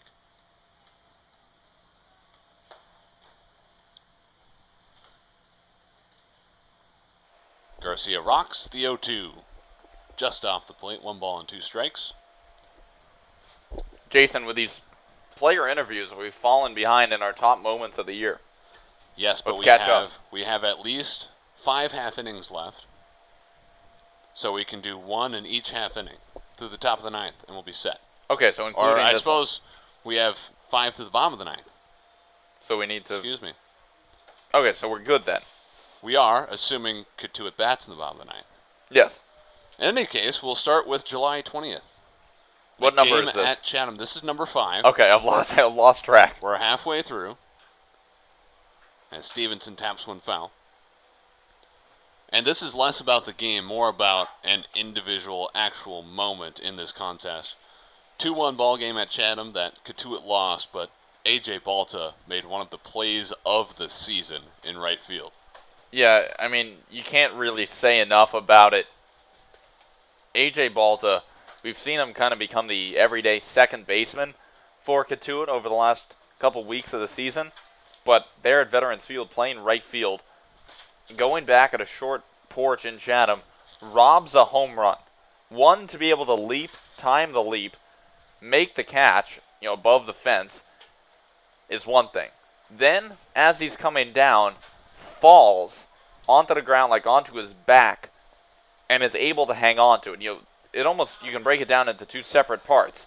1, the catch, 2, the fall, and hanging on to the ball. Just an unbelievable play. And A.J. Balta, doesn't really have a specific position, and he didn't at Oregon either. But we've seen him make unbelievable plays in the outfield, unbelievable plays at second base, hit the ball at designated hitter. I mean, it's unbelievable what he's done for this team this season. Down to second goes Stevenson on a wild pitch, and he will reach. Tim Sosnara is pinch hitting here for Corey Voss. And I think you really nailed it, Aiden. That was a tough play for Balta because everything was so rapid. So it was a hard hit He had to leap to get to the baseball. It wasn't one of those where he's at the wall, just kind of stands there and puts the glove up. He was on an almost full-out sprint to the fence. Yeah, he jumped from several feet away. I'd say he had banged scale into the it fence. too. Yeah, and then came to the ground with the ball. Since we're talking about A.J. Balta defensive plays, I think we also have to mention what he did yesterday at YD. Man on third base. Bases loaded, boy. Bases loaded, that's right. The important part is that there's a grounder up the middle. Balta dives. And it's a 1-1 ball game. 1-1 ball game. We're all tied up. He dives to his right. Difficult play, first of all. He's backhanding it kind of over his head. With the infield in. Infield in. Lands on his butt. Throws from his butt to home plate. And gets the runner coming home from third. Yeah, honestly, if you want a better, visual of it. Tim Sosnara drills one to deep right center field. Going back is Bartosik. He's got room to make the catch. Stevenson tags up and will move from second to third. I retweeted a tweet on my Twitter account. Oh, wow, Aiden. I wonder where else I retweeted a tweet. I think I did that on Instagram. But it's a GIF, and it's of the play that A.J. Balta made last night. It's unbelievable. The infield in, 1-1 ball game, must-win game, late innings. This is a guy who got hit in the knee earlier in the game and looked to be in some serious pain. So, he's not, or at least we don't think he was 100% at the time, maybe some limited mobility, and just lays all out going to his right. Unbelievable stop in the first place, but then, like you mentioned, from his butt, without even looking at home plate, just not even able to see the plate. The pitcher's in the way. He's laying on his back. It's a tough throw, and just throws out the runner at home plate. I mean, honestly, that's a Sports Center top 10-esque play. Watching it, he did a barrel roll too. Caught the baseball, rolled over, and then just as he kind of gets a peek at home plate, wings it over there, and just so happens to get the runner coming home from third. I'm serious, folks. If you have access to a Twitter account, go onto Twitter. Type in my name at Aiden Doyle. That's AODHANDOYLE. I don't care if you follow me or not, but A.J. Balta has been a heck of a player for the Kettleers this season, and you need to see what he did yesterday at Red Wilson Field with that grab. I mean, I love the robbed home run. I'm not sure which one's better because of like the situation, the circumstances that he made the play yesterday under. That was Alonzo Jones pinch hitting for Marcus Inman, and a great play made by Gavin Sheets down the first base line in shallow right field to get out number 3 for Cotuit in the 7th. No runs on no hits, no errors, 1 man left on. We'll keep it rolling with the best moments of the Kettleers season on the other side of this break. Top of the 8th coming up. Cotuit trailing 5-0 at Lowell Park.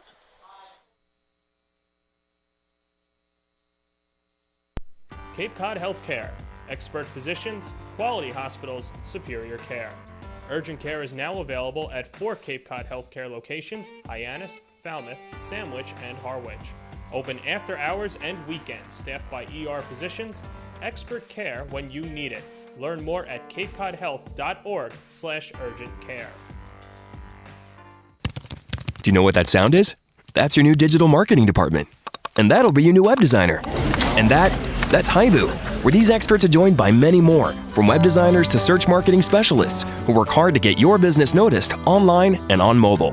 Best of all, Haibu can do it all for you, or give you the tools to do it yourself.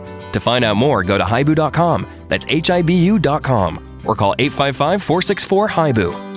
Oh, that'll be your next new customer. Haibu, made for business. Visit Stars Restaurant at Chatham Bars Inn Resort and Spa for a world-class dining experience, a proud member of leading hotels of the world.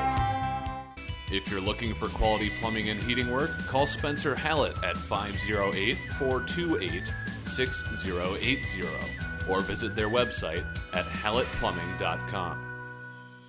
Curry College offers 14 NCAA Division III athletic teams in sports such as football, baseball, softball, basketball, hockey, soccer, lacrosse, tennis, cross country, and volleyball. David Garrix winds in the first pitch of the 8th inning, misses outside for ball 1. 5-0 the score here at Lowell Park. Wareham on top of Cotuit.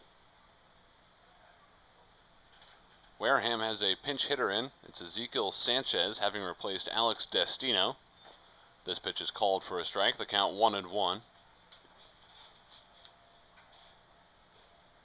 Destino had a pretty good game as it is. A 2-run homer back in the 6th. That put Wareham up 5-0. Garrix misses high and inside. In fact, Sanchez had to duck out of the way. So 2 balls and 1 strike now.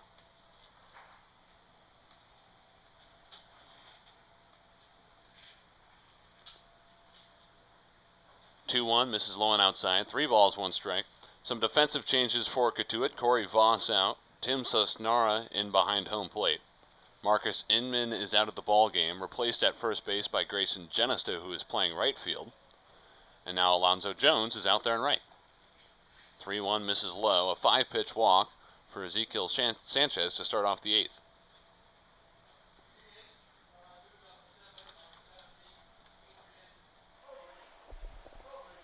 What's number 4 on the list? Number 4 on the list of the Cotuit Kettleers' top moments in 2016 came on August 1st. No, excuse me. Came on July 13th. This was a game at Brewster. Connor Simmons and Josh Robertson were phenomenal in this one and eventually carried the Kettleers to victory. I think that's a bit of an understatement, honestly, when you look at what they did out of relief. Cal Becker actually got the start that night.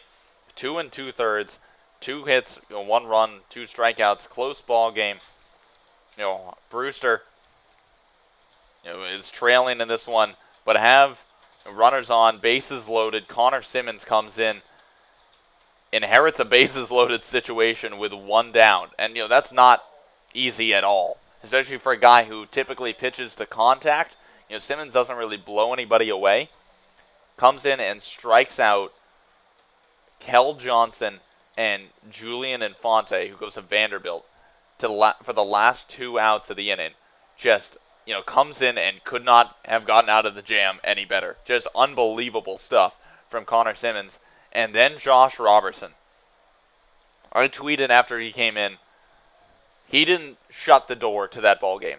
He slammed it so hard the hinges fell off. I mean, unbelievable. Comes in the bottom of the 7th inning one down, and goes the last 2 2/3. Picks up 6 strikeouts. He couldn't be touched. Out of the last 8 batters. Did not allow a hit, did not allow a base runner, just struck out 6 of the 8 batters. Just blew everyone away. Unbelievable appearance from Josh Robertson. We won't be forgetting that one anytime soon. 8 guys faced, 6 strikeouts. Connor Simmons also just, as you noted, a great job of getting out of that jam. Bases loaded, tying run on first base in the 6th. And he strikes out the 2 guys he faced to end that jam. Gets Cotuit to the 7th. Cal Becker, Ross Ochter, both good, pitching before them 2 2/3 each with a run against them, but not much else. And eventually a 5-2 win for Cotuit. And that was a part of a 4-game winning streak for the Kettleers, winning on the road, which was something they didn't really do all that much of this season. They struggled on the road away from Lowell Park, but going to Stony Brook Field in Brewster, which is one of the furthest points from Cotuit that they could travel to, against an excellent offensive team in the Brewster Whitecaps, and the pitching staff just shut them down. Brewster, they didn't have much pitching this year, but they slugged and slugged and slugged. And Cotuit's pitching staff was on, and the bullpen especially. Simmons and Robertson just made them look foolish. Garrick's kicks. Here's his 1-0 for Nico Giratano, a called strike. Giratano today is 1 for 2 with a single and a walk. That was moment number 4 that we just ran through, by the way, so 3 more coming your way here at Lowell Park. Sanchez gets his lead off of second. Shuffles to his right. The 1-1 off the plate. Cotuit does have some pitchers warming in their bullpen as they trail 5-0 at home in the top of the 8th inning.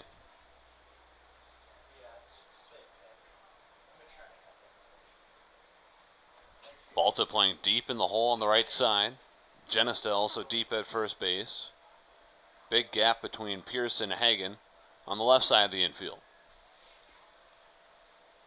Garrick's working from the stretch, a long look into Cisnara, and now time called by Giratano.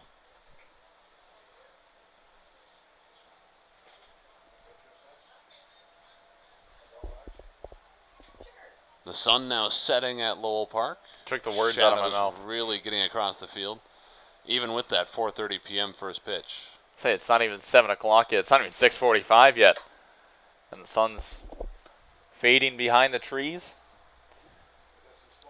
Summer is coming to a close. 2-1 for Garrick's, misses up high. 3 balls, 1 strike. When do you go back to school? Because, you guys go later than we do, but... Quarter system, so my first day of classes is like September 22nd or somewhere in that range, yeah. So you got like a month and a half left? Yeah. I go back in like 2 weeks. Although, honestly, I'd rather consider yourself lucky. I'd say I'd rather go back in late August than, get out in mid-June. Exactly. I had to skip all of finals week to get out here. I had to. Did you fail? I was actually interning downtown, so I didn't have finals to take. Oh, I was going to say, did you just not take your finals or something? No. I had to start the internship a week early, though, so I didn't have a spring break in order to come out here to Cape Cod in the summer. And you got rewarded with me. Oh, you don't Imagine that first night at White House Field.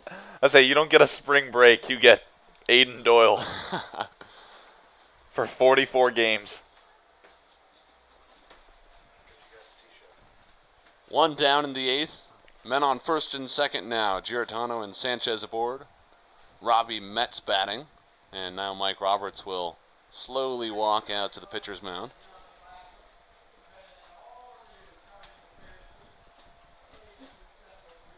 Cotuit might be making a pitching change here with a couple aboard and a 5-run deficit. 9 hits tonight for the Gatemen, 1 for the Kettleers. And yes, they're bringing in a new arm here in the 8th. We'll take a quick break and we'll come back with the rest of this frame at Lowell Park. What's donated here stays here. All blood that is donated to Cape Cod Healthcare stays on Cape Cod to help the lives of your friends, family, and neighbors. Learn more about donating blood, platelets, or hosting a blood drive at capecodhealth.org/blood center. The Sacred Cod Tavern at Chatham Bars Inn Resort and Spa is a quintessential New England dining experience for lunch or dinner. A proud member of leading hotels of the world.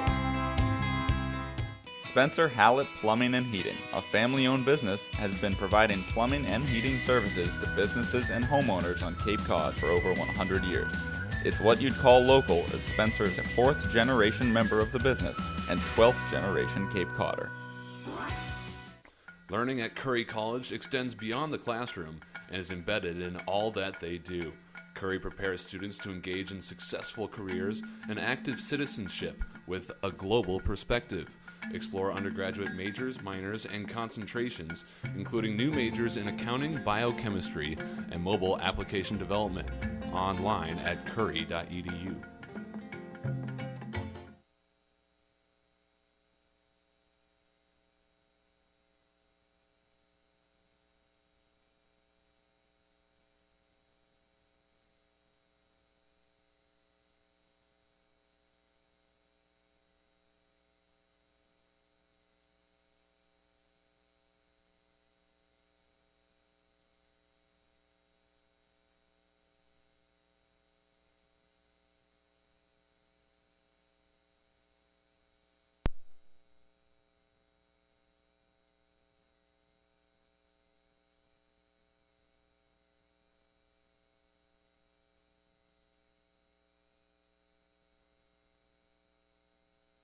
The Cooperative Bank of Cape Cod is keeping Cape Cod positively different by partnering with community organizations like the Kettleers and the Cape Cod Baseball League.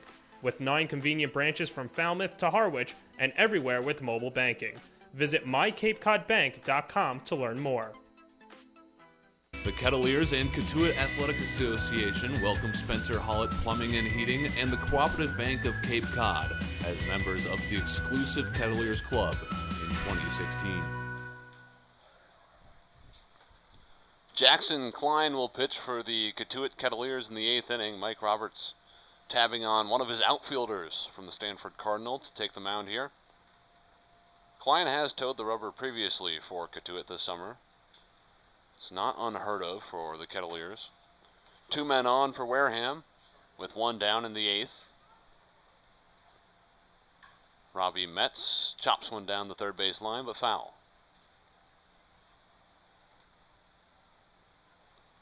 Metz today is 0 for 3, a couple of groundouts to the middle of the infield and a flyout to left.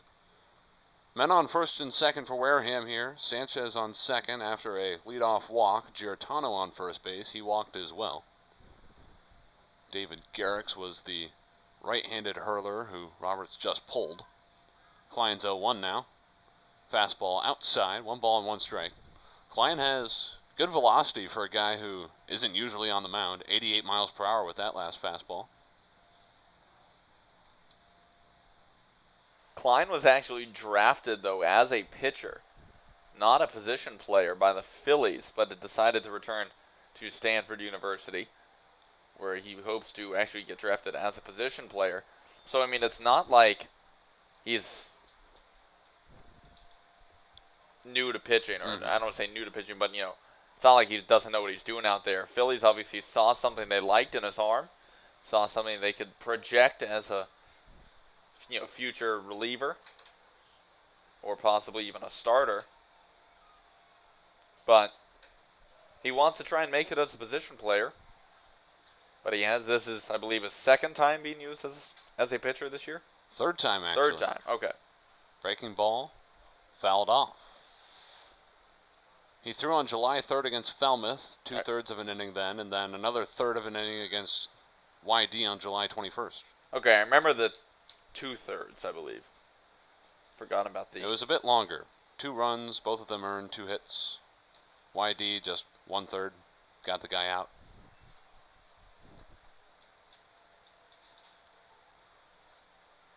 Klein comes set at the belt. Look down to second. Balta flashes to the bag and then drifts back to the hole. 1 ball, 2 strikes, 1 down in the 8th. Here's the pitch from Klein. Breaking ball hit to left side. Hagen has it on 1 hop. Throw to second. Out there. Ball to the relay. Not there. The throw home. The run will score. Genista's throw got away from Sosnara. Sanchez scores on the fielder's choice to make it 6-0.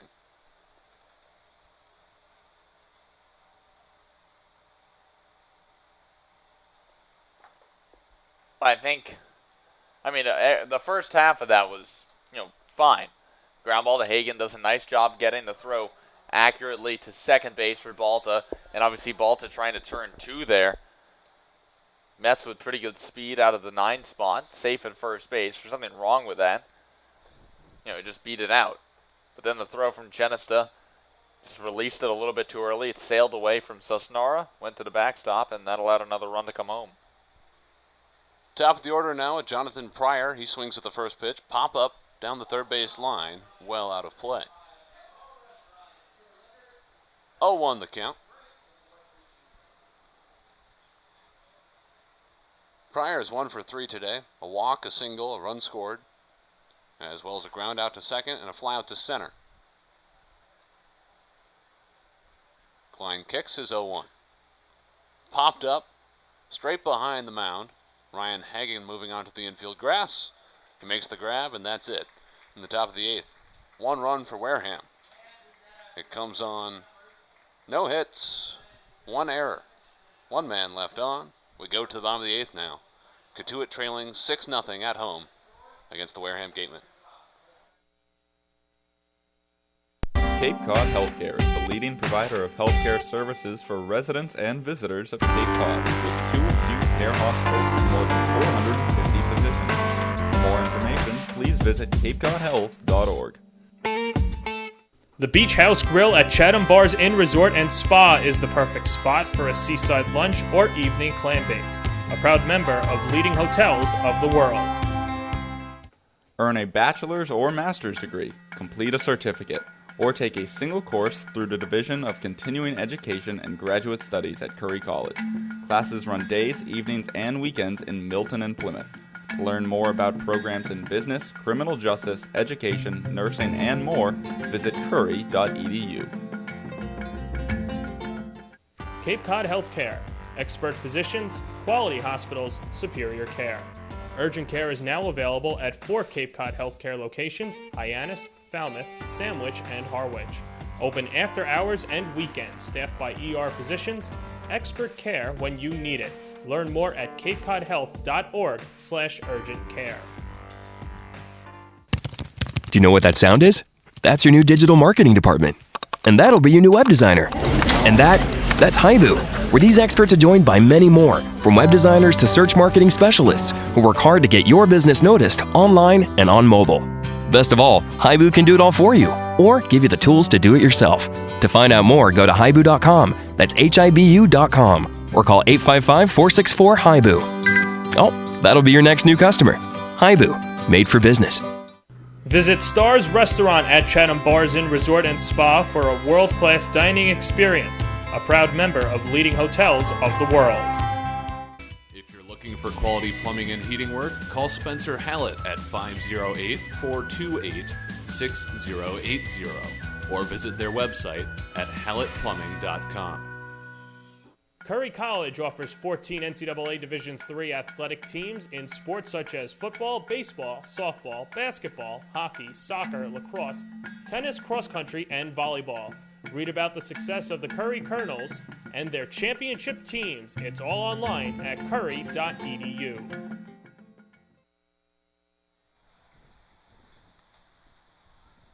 We go to the bottom of the 8th at Lowell Park with a 6-0 score line.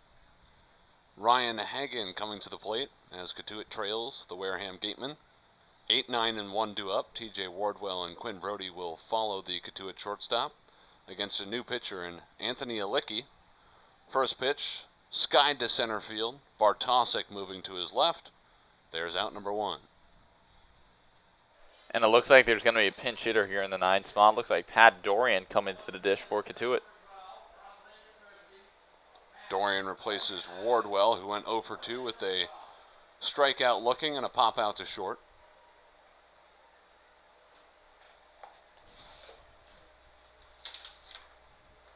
Dorian, a left-handed hitter, has played a lot of third base and second base for Cotuit this season. He's first pitch swinging and fouls it off.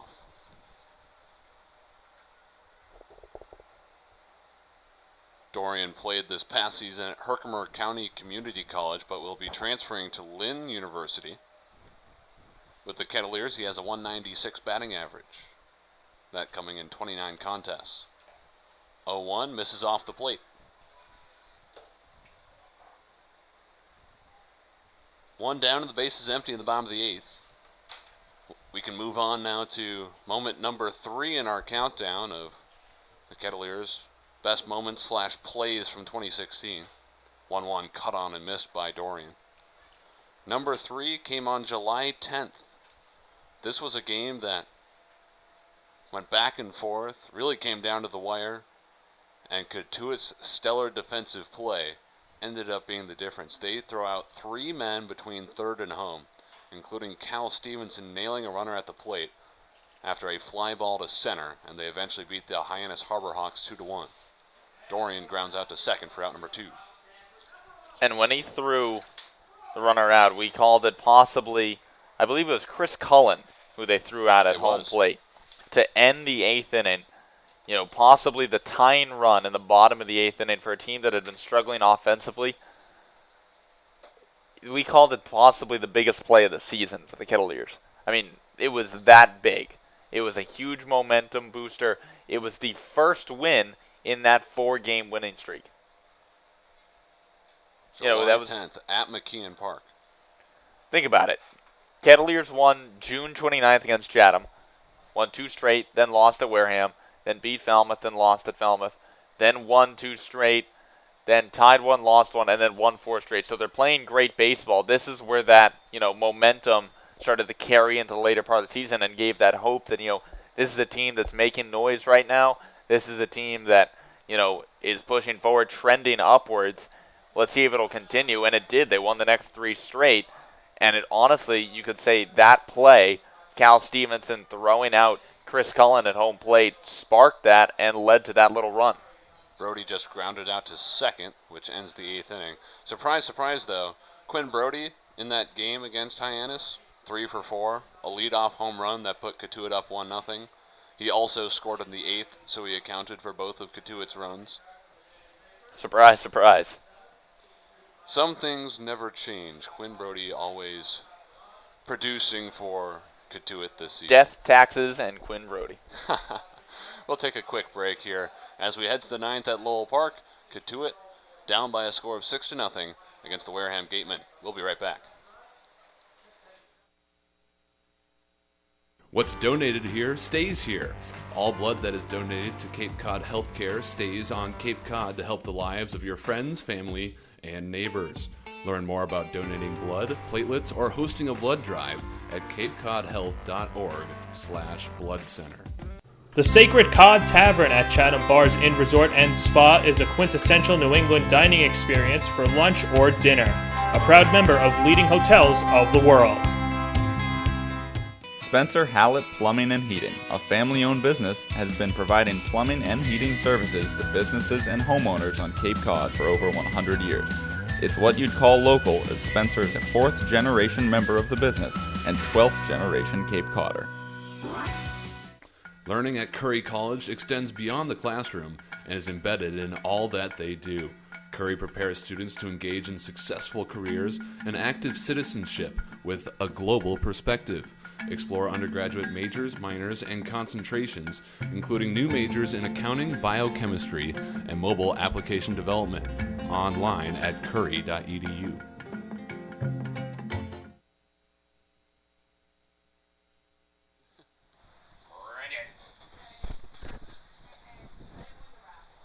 We hit the top of the 9th inning at Lowell Park, the final frame in 2016 for the Cotuit Kettleers, barring extras, of course, here at Lowell Park. Due up for Wareham, 2, 3, and 4 in the order. Joey Bartosik leading things off. First pitch from Jackson Klein is inside, ball 1. Bartosik has reached in all 4 plate appearances today. A couple of walks, a single. In fact, 2 singles. 2 for 2 on the day with 2 runs scored. has paced Wareham to this 6-0 edge that they hold. Klein from the windup. Here's his 2-0. Fastball in at the knees for a called strike.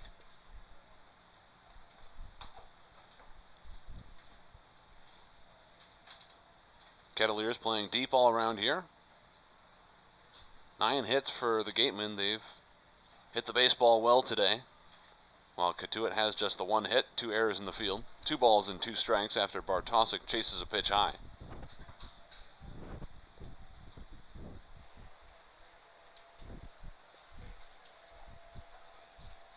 Klein working in his 3rd appearance as a pitcher this season for Cotuit. Here's his 2-2. Breaking ball just misses, and the count runs full. Are we ready for moment number 2, Aiden? We're 1 away. But yes, we are ready.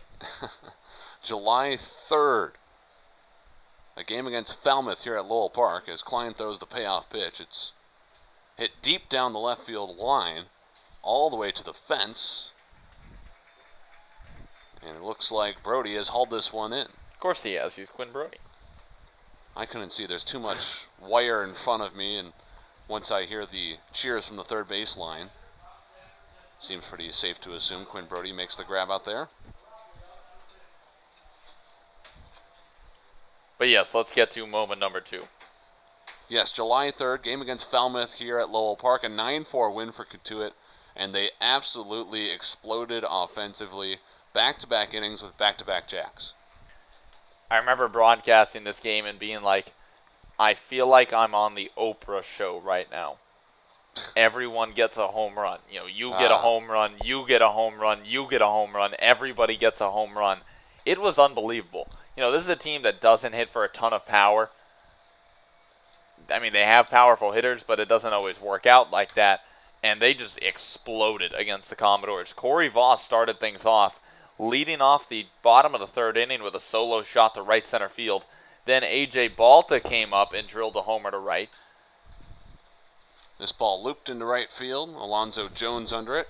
Puts it away for out number 2. Dominic Marolio retired. And then in the bottom of the 4th, it was Clay Fisher making his Cape League debut.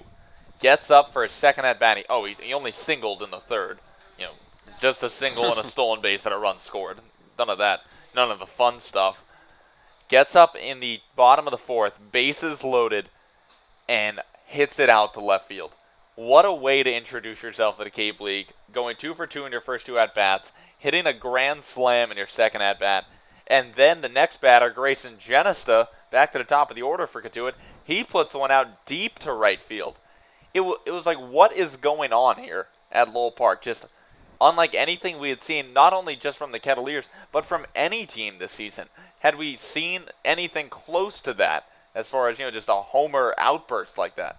I can't think of anything as far as home runs. This was back-to-back innings, though, with 4 runs and 5 runs. Yeah. That's really impressive. It is. I can't think of other incidences where that happened this year. Falmouth put up 12 points in one game that we called. Pretty sure a dozen has put up multiple times in games that we've worked this season, but those back-to-back innings were 2 of the most impressive offensive displays that we saw all summer. Yeah, I mean, it was unbelievable. Just in the 3rd inning, 4 runs on 4 hits. In the 4th inning, 5 runs on 4 hits. Just incredible display of offense. And then, like you mentioned, the timing of it, back-to-back innings is just, and that's right in that heart of when the Kettleers were really going on the run. Right in the early part of July, they had won 2 of their last 3. They were coming off a loss to the Wareham Gatemen at Spillane Field, come back to Lowell Park where they played better against the best team in the Western Division, a team that for the most part this year shut down the Kettleers. The Falmouth Commodores have an unbelievable pitching staff. Luckily for the Kettleers, they didn't see Brady Puckett or Jeff Facentino that night, but still putting up 9 runs in the way that they did was incredible. 2-2 to Gavin Sheets, swing and a miss, strike 3. And the Wareham Gatemen are retired in the 9th. Cotuit still has a chance to come back.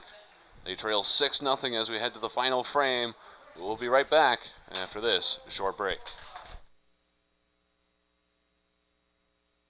The Cooperative Bank of Cape Cod is keeping Cape Cod positively different by partnering with community organizations like the Kettleers and the Cape Cod Baseball League. With 9 convenient branches from Falmouth to Harwich and everywhere with mobile banking. Visit mycapecodbank.com to learn more. The Kettleers and Cotuit Athletic Association welcome Spencer Hollett Plumbing and Heating and the Cooperative Bank of Cape Cod as members of the exclusive Kettleers Club in 2016. Cape Cod Healthcare is the leading provider of healthcare services for residents and visitors of Cape Cod, with 2 acute care hospitals and more than 450 physicians. For more information, please visit capecodhealth.org. The Beach House Grill at Chatham Bars Inn Resort and Spa is the perfect spot for a seaside lunch or evening clamping. A proud member of leading hotels of the world. Earn a bachelor's or master's degree, complete a certificate, or take a single course through the Division of Continuing Education and Graduate Studies at Curry College. Classes run days, evenings, and weekends in Milton and Plymouth. To learn more about programs in business, criminal justice, education, nursing, and more, visit curry.edu. We go to the bottom of the 9th at Lowell Park. The Cotuit Kettleers trailing 6-0 against the Wareham Gatemen. They have 2, 3, and 4 due up here. Jordan Pierce, AJ Balta, and Grayson Genista.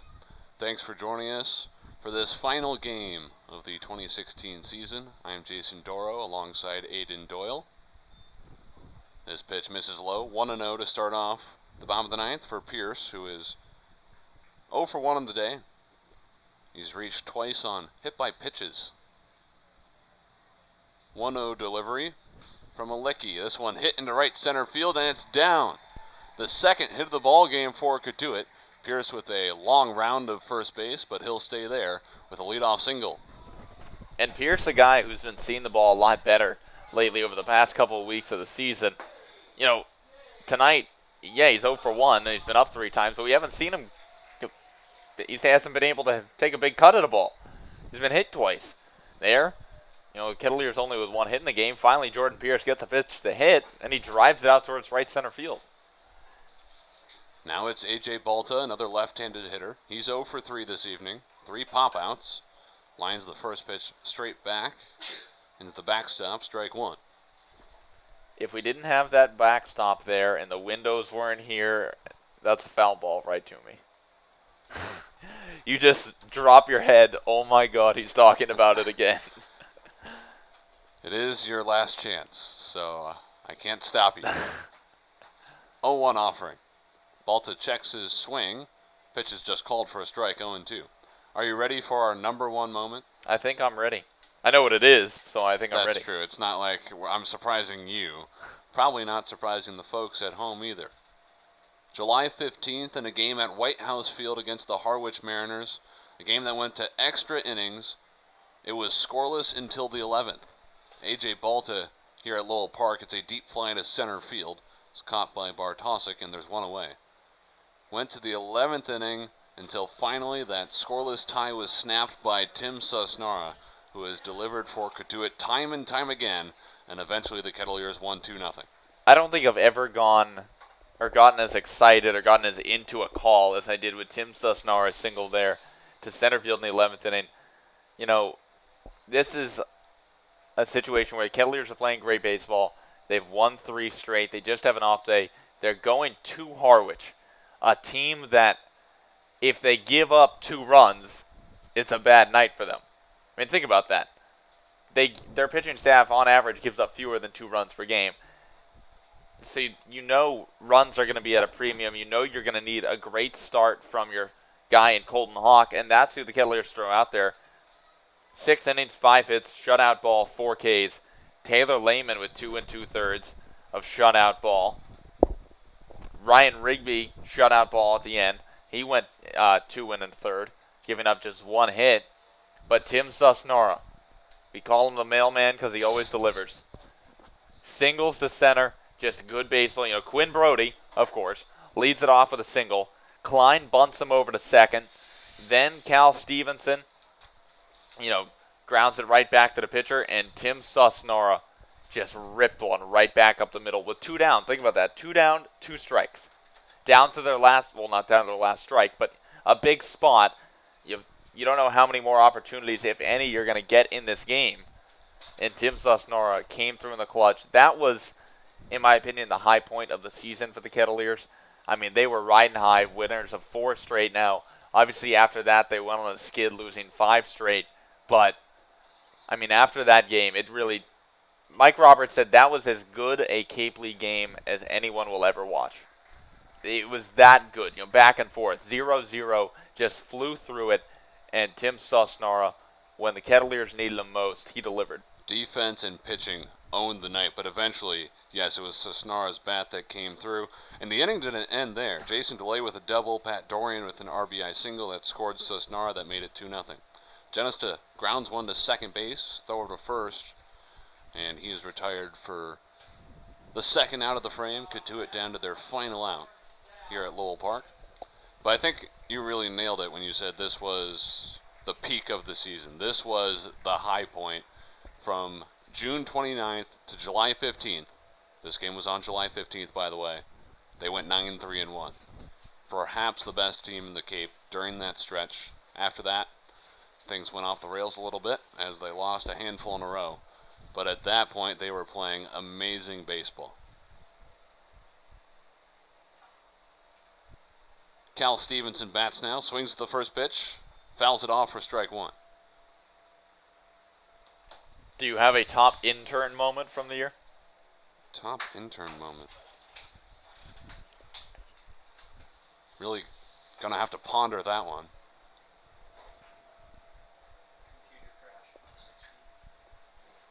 In a couple of them, I know it's not that funny. Well, it is funny now because nothing was wrong with it. Kevin knocked over a computer one time, right as we were still teasing him for still being in high school, which is wrong of us because there's nothing wrong with being in high school. But, being the upper college guys, all in good fun. But then he goes over and knocks over a computer. He's laughing back here. He's having a good time. If it had broken, we'd hate you, Kevin. But we don't because we love you.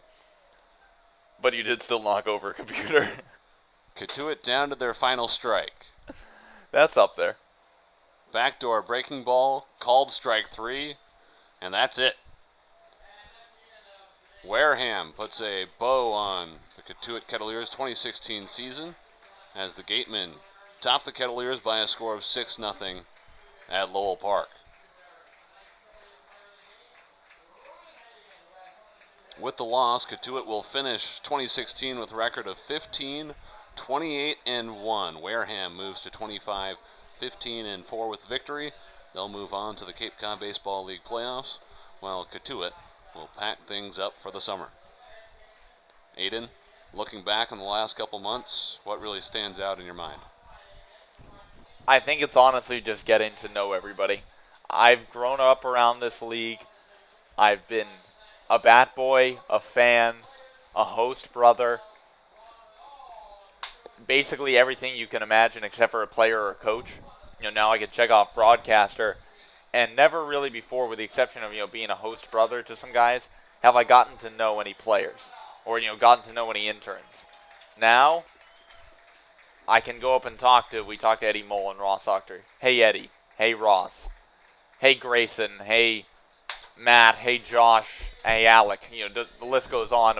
You can just name any player on the team. They were absolutely fantastic to us. We had a great time getting to know them.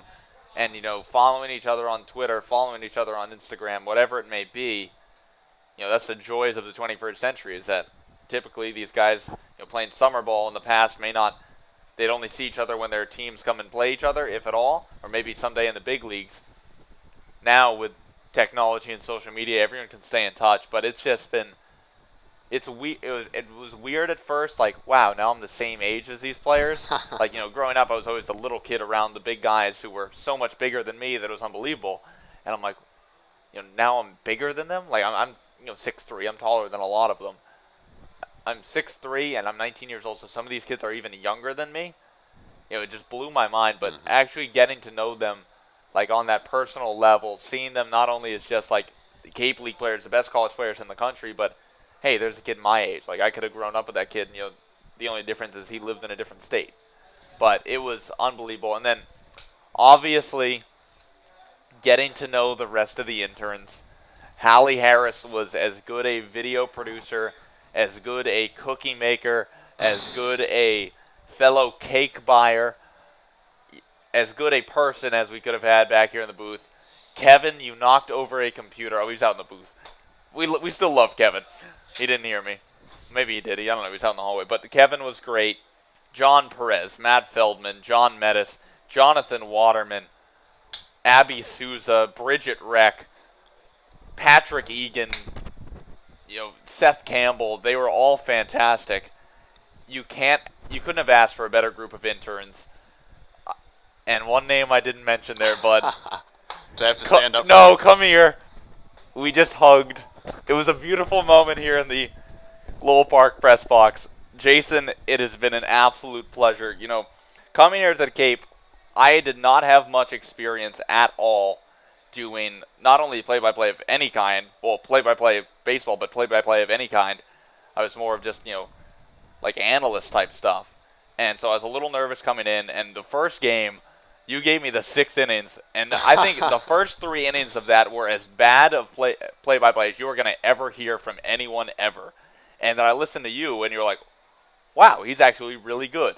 Granted, you're older than me, and you have more experience than me, but still, I was blown away by how good you were on the very first night. And then I learned so much, not only just by gaining experience and doing this more, but from you and things you do and things you say on air. It's just been an absolute pleasure. Follow Drizzy Doro 48 on Instagram. Geez. It'll make your night seeing him with Touchdown Jesus in the background at Notre Dame Stadium in South Bend. I haven't posted since November. But you still gave me that follow back, and that's all that matters. But it's been an absolute pleasure, and I appreciate everything. And the one thing I wish could have happened is me bring the GoPro to the Hyannis Youth and Community Center and just you posterize Kevin.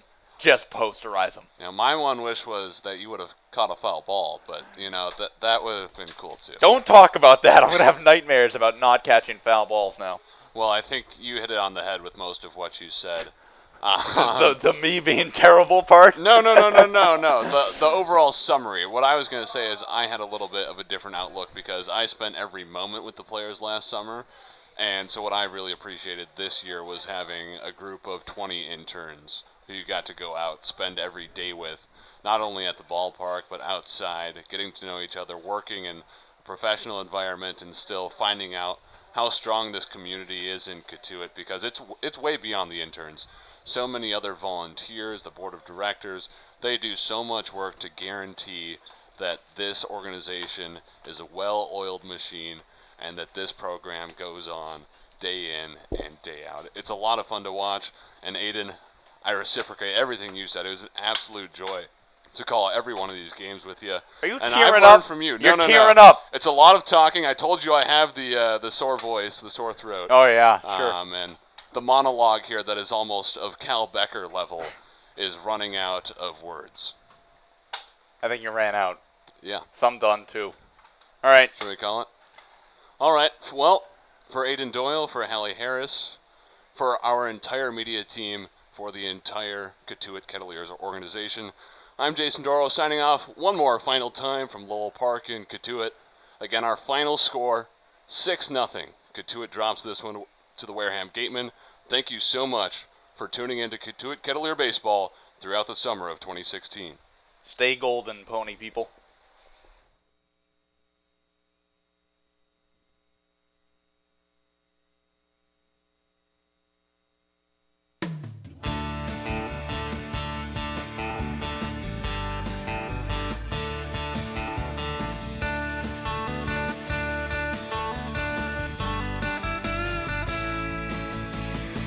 Summer baseball's underway.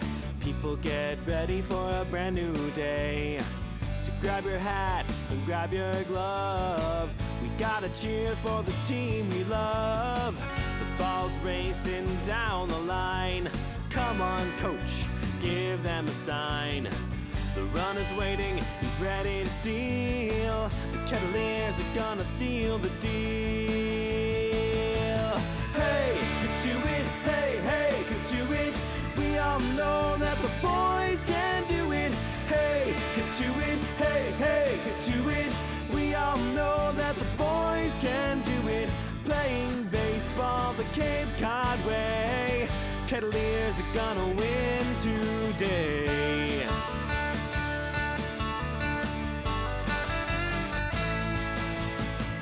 So dock your skiff and take a walk past the coop. It's 5 o'clock. Head on down to Lowell Park. We'll keep on playing till it gets dark. But first we've got a game to win. Give that pitch plenty of spin. Let's go, boys, let's get it done. We wanna see a Cotuit home run. Hey, Cotuit, hey, hey, Cotuit. We all know that the boys can do it. Hey, Cotuit, hey, hey, Cotuit. We all know that the boys can do it. Playing baseball the Cape Cod way. Kettleers are gonna win